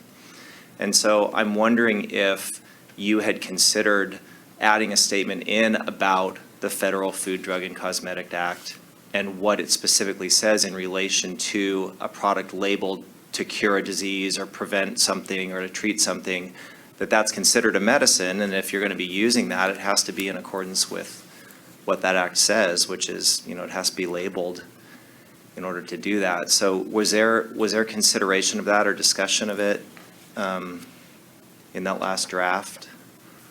I didn't participate in the behind the scenes on the draft, really. So I can just say that, the discussions that we had at the last meeting did not contemplate these issues, but I think it's something that we could probably figure out pretty quickly and address tomorrow. I mean, we're under the gun. We've got to get these out, and, tomorrow's our last meeting. Well, we, just as an offering, we very quickly got word from, the industry that, our FAQ and our article were being taken somewhat out of context, and so we revised our frequently asked questions to talk about the Food, Drug, and Cosmetic Act, and that is actually on the homepage of our website, available to the public. I have a copy right here if anybody wants to. And we tried to make it as short as possible so that somebody can actually get through it. And we are now telling our members what is listed there. That's our official statement. We've pulled down all of our other statements, all of our other articles. We've taken them down. That's the only statement we're making now. And I feel that statement really helps, because what they're asking is can we use this industrial hemp in our practice? And because the statement about industrial hemp was put into the guidelines, it suggests that, okay, this won't be regulated, which is a true statement, but it still doesn't make it necessarily okay. And as close as you got was, you're still subject to the provisions of the Practice Act. And for a lot of people, they're not totally clear on it. So I'm wondering if there might be an opportunity to clear it up just a little bit more with the inclusion of the Food, Drug, and Cosmetic Act. Thank you.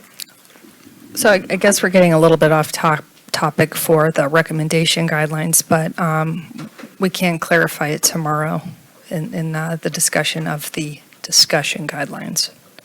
Just to let you know, if you go into the FDA's website, they have frequently updated FAQs about industrial hemp products. So I was just able to download some last week, but they're updating them constantly. They're aware of this issue, so.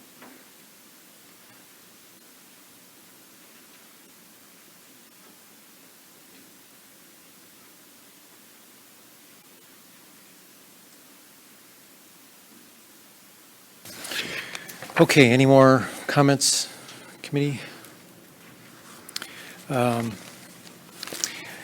I will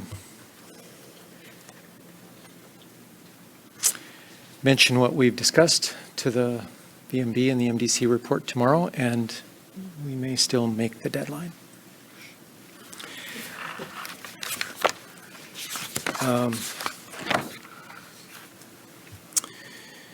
Agenda item number 7, discussion on potential ways shelters with limited resources can recruit veterinarians to serve as managing licensees. We didn't have a lot of work on this. I don't know exactly what was expected. We can talk informally, I think, about the goal was to staff poorly served communities with better veterinary resources. But honestly, I'm not sure that's in the purview of the MDC or the VMB for that matter. And it's a little burdensome to spend the better part of 5 years going through this and then pass it even, and then get pushback. So I would just throw it open for any comments that any of you all have about suggestions for rural shelters that are poorly served. Sorry. I watched that, that VMB meeting, so thank you to Dick for pointing that out, Dr. Sullivan, and going through line by line with them what we did, and I thank the Veterinary Medical Board, and I thank Dr. Miller for coming up, and everybody who really, Jennifer even went through and said, we've done a lot.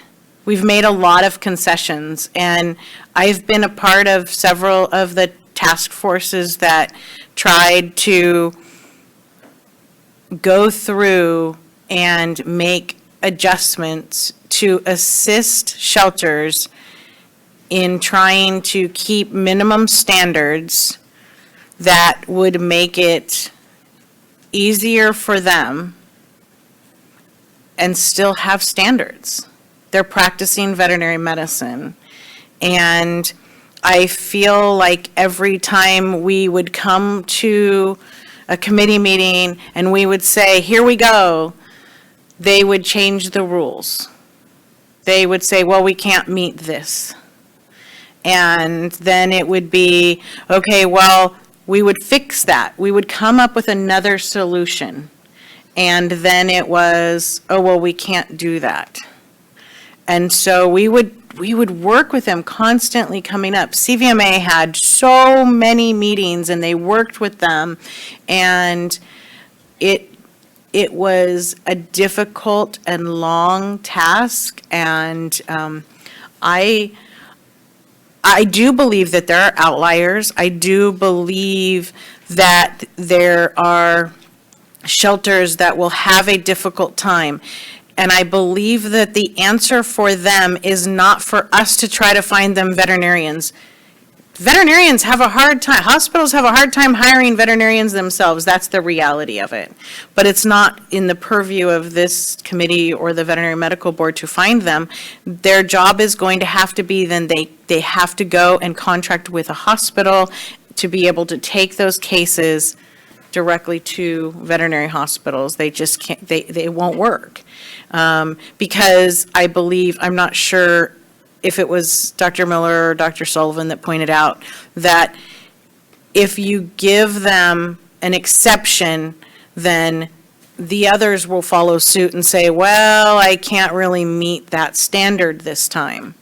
And so they're going to start cutting budgets, and they'll say, oh, well, it'll be okay because this shelter gets away with it, and we can cut the veterinary budget because they get away with it.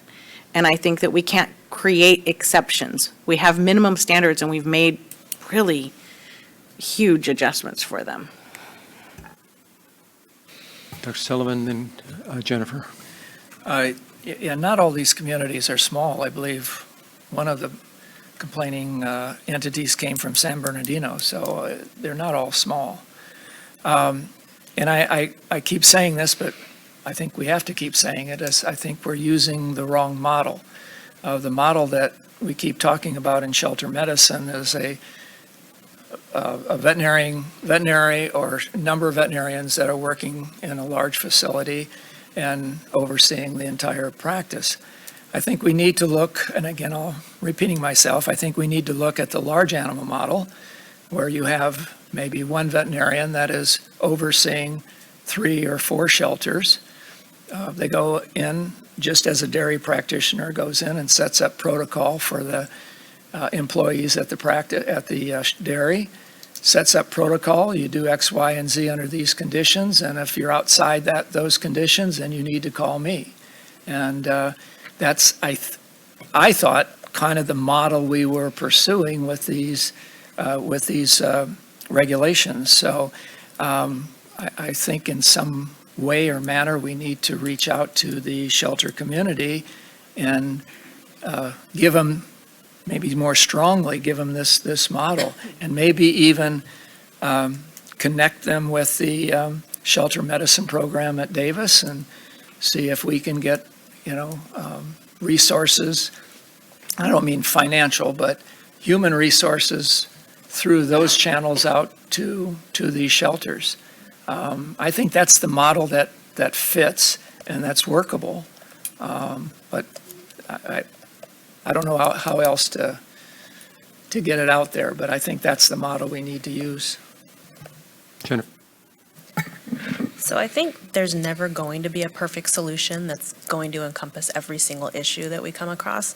But one of the issues that I had in discussing the whole topic of this is exploring some solutions, is it was suggested maybe shelters who hire veterinarians, those veterinarians could have, what do they call it, disbursement for student loans. As the Veterinary Medical Board, we can't call the federal loan department and demand that they, waive the loan fees. This is something that's just a little bit outside of the purview of the board. Animals are still entitled to care no matter where they're located, and I'm afraid to use this term because I'm going to open up a can of worms, but herd health, we're talking about herd health. So the large animal model seems like a good solution. I did work at a very large municipal open admission animal control agency with 4 locations. At our lowest point, we had one veterinarian who was calling the shots for everything, trying to travel amongst them. We had our standing written protocols. We were very well trained. We knew what we could do, but the solution wasn't let's start breaking the law because it's inconvenient to do what we're supposed to do. At the last meeting, we did have some guests who attended who want to comply. It's not that they don't want to, they just can't. But I don't think the solution is for us to spend a bit of time talking about things that we have no way to enforce.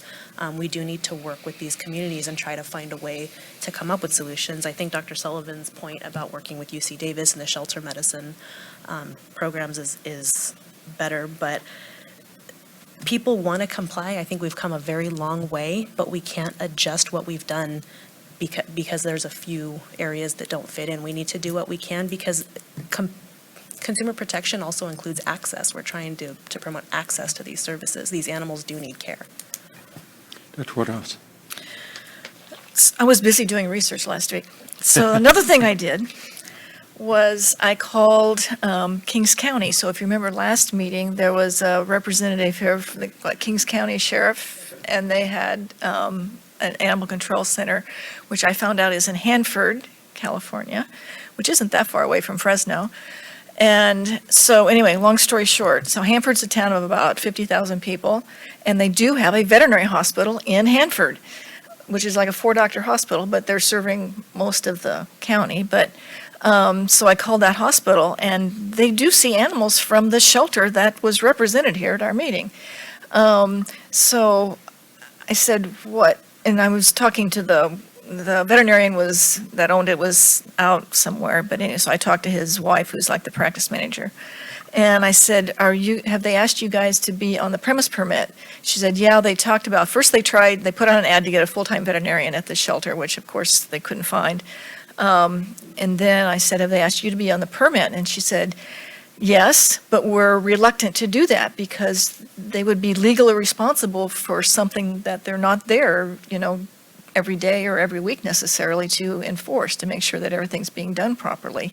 So I don't have the answer to this. I do think that going the herd health route is the way to go, but I'm just, from the veterinarian's standpoint, they're going to be reluctant to sign when they're not there to enforce all those rules. So I don't know what the solution is, but that's going to be part of the problem. Dr. Waterhouse just brought up a memory because she mentioned Hanford. When I was 11, I fell off a horse in Hanford and I couldn't walk. Had to go to the doctor. It was very rural on a Sunday. There was no doctor there, so they called one. They called one. So it happens with human health too. If you're in small areas, sometimes there is not always a staff physician available. They contact one. They let the 11-year-old girl sit there and cry until the doctor gets there. A doctor came to you, you didn't go to a hospital? I was at a hospital, but there was no doctor there at the hospital. Yeah. This was way back in the day. That's a sad story.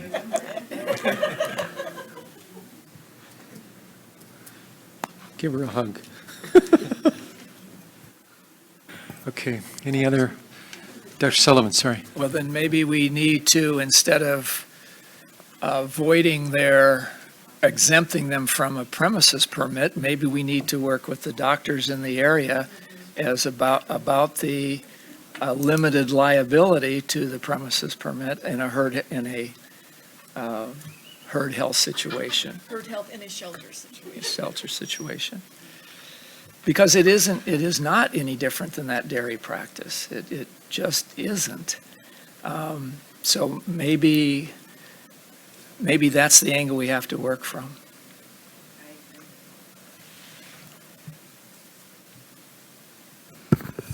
Yeah, I think you're right. I think maybe we need to approach this from, if you're a shelter, it's a different type of shelter licensee, managing licensee, because if that's their fear, that they have to manage something that they don't really manage, then it has to have some type of reduced liability for them. Who's the one? And I don't know how we do that, because that's the whole reason. But That's why we have Tara. right, exactly. Because Tara hasn't been assigned anything today, so. Jeff? There is some liability to the veterinarian, that is the herd veterinarian on the dairy. If there's drug residues and he hasn't trained the staff well enough, I mean, that liability does come back to him. So there's a lot of similarities there. So maybe we need not to do a special license, but maybe we need to better define the responsibility of that licensing manager in a shelter situation.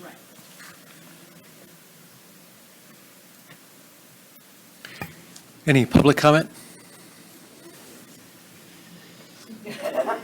Sorry, I mean, I just do a lot of different stuff. Bonnie Lutz. I did work a lot with a lot of these shelters, and I think what Jennifer was trying to say earlier today, and she just texted me again, but what Jennifer Hawkins was trying to say, and it goes back to the whole corporate control thing, is that when you have these, another reason why the vets are afraid to sign up as the managing licensee is not just because they're not there, but because a lot of the directors of these shelters do their own thing. And that's hard even for a big shelter like Orange County. So maybe when we're addressing the whole corporate thing, we could also incorporate this issue of the shelters, so that in addition to looking at, maybe changing the liability, but to look at the fact that the directors of these shelters, who are lay people, don't have the authority to dictate the veterinary medicine, and they are dictating the veterinary medicine every place. I mean, it's bad news. So that's why a lot of the vets don't want to sign on, because they're going to have, Joe Blow, who's trying to work his way up to the governor's office, and this is just a stepping stone through the animal shelter to get there, and he doesn't want to spend the money on this and that, and he doesn't want to do this and that. And that's the problem.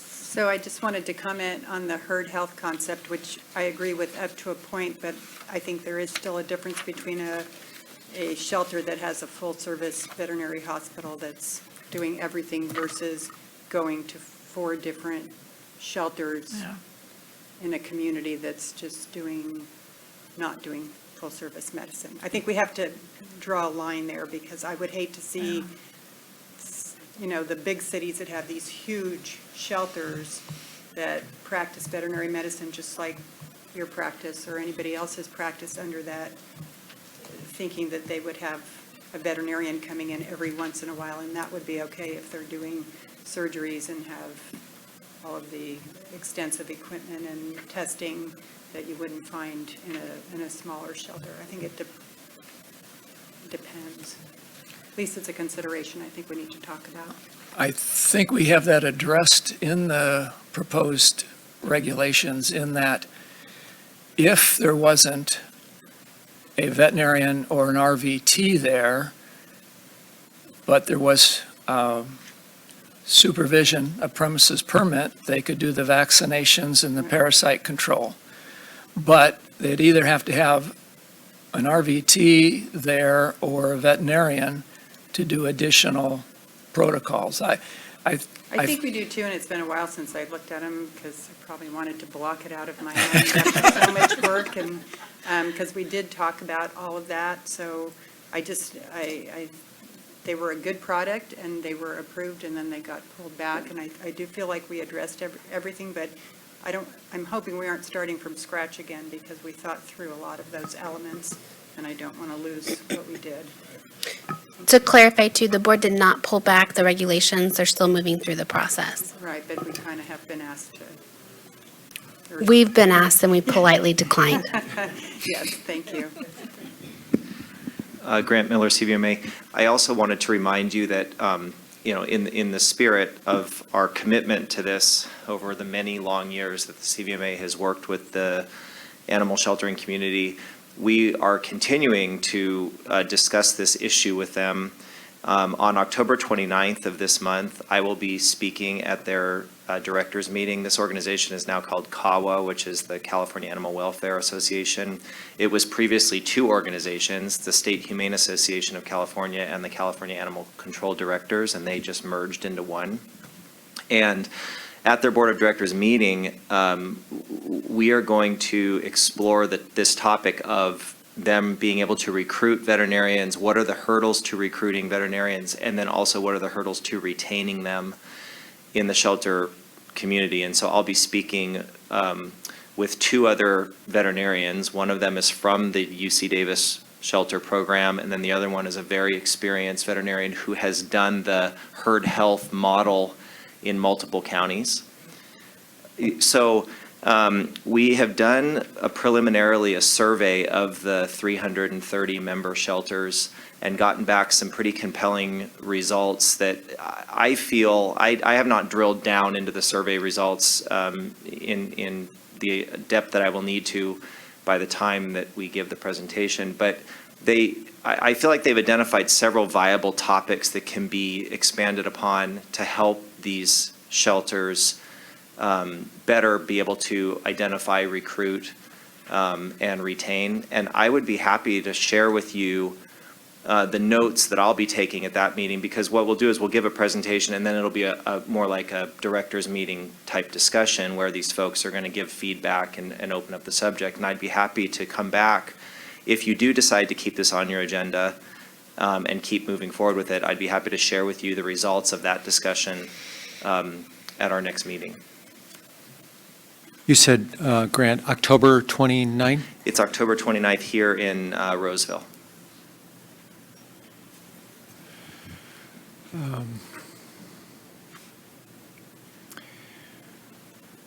What do we think about, so we don't have a meeting again until January, right?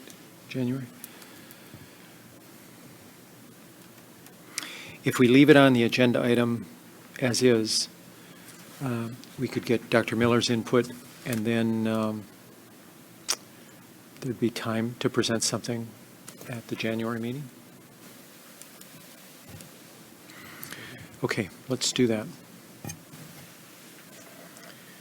Other public comment, committee remarks? Okay, we're up to 8, agenda item, further agenda items, committee priorities, meeting dates. There haven't been any changes.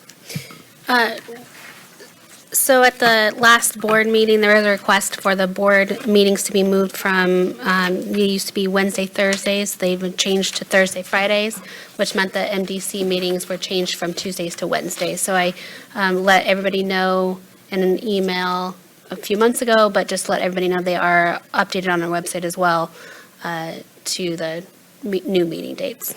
Starting in January. Correct.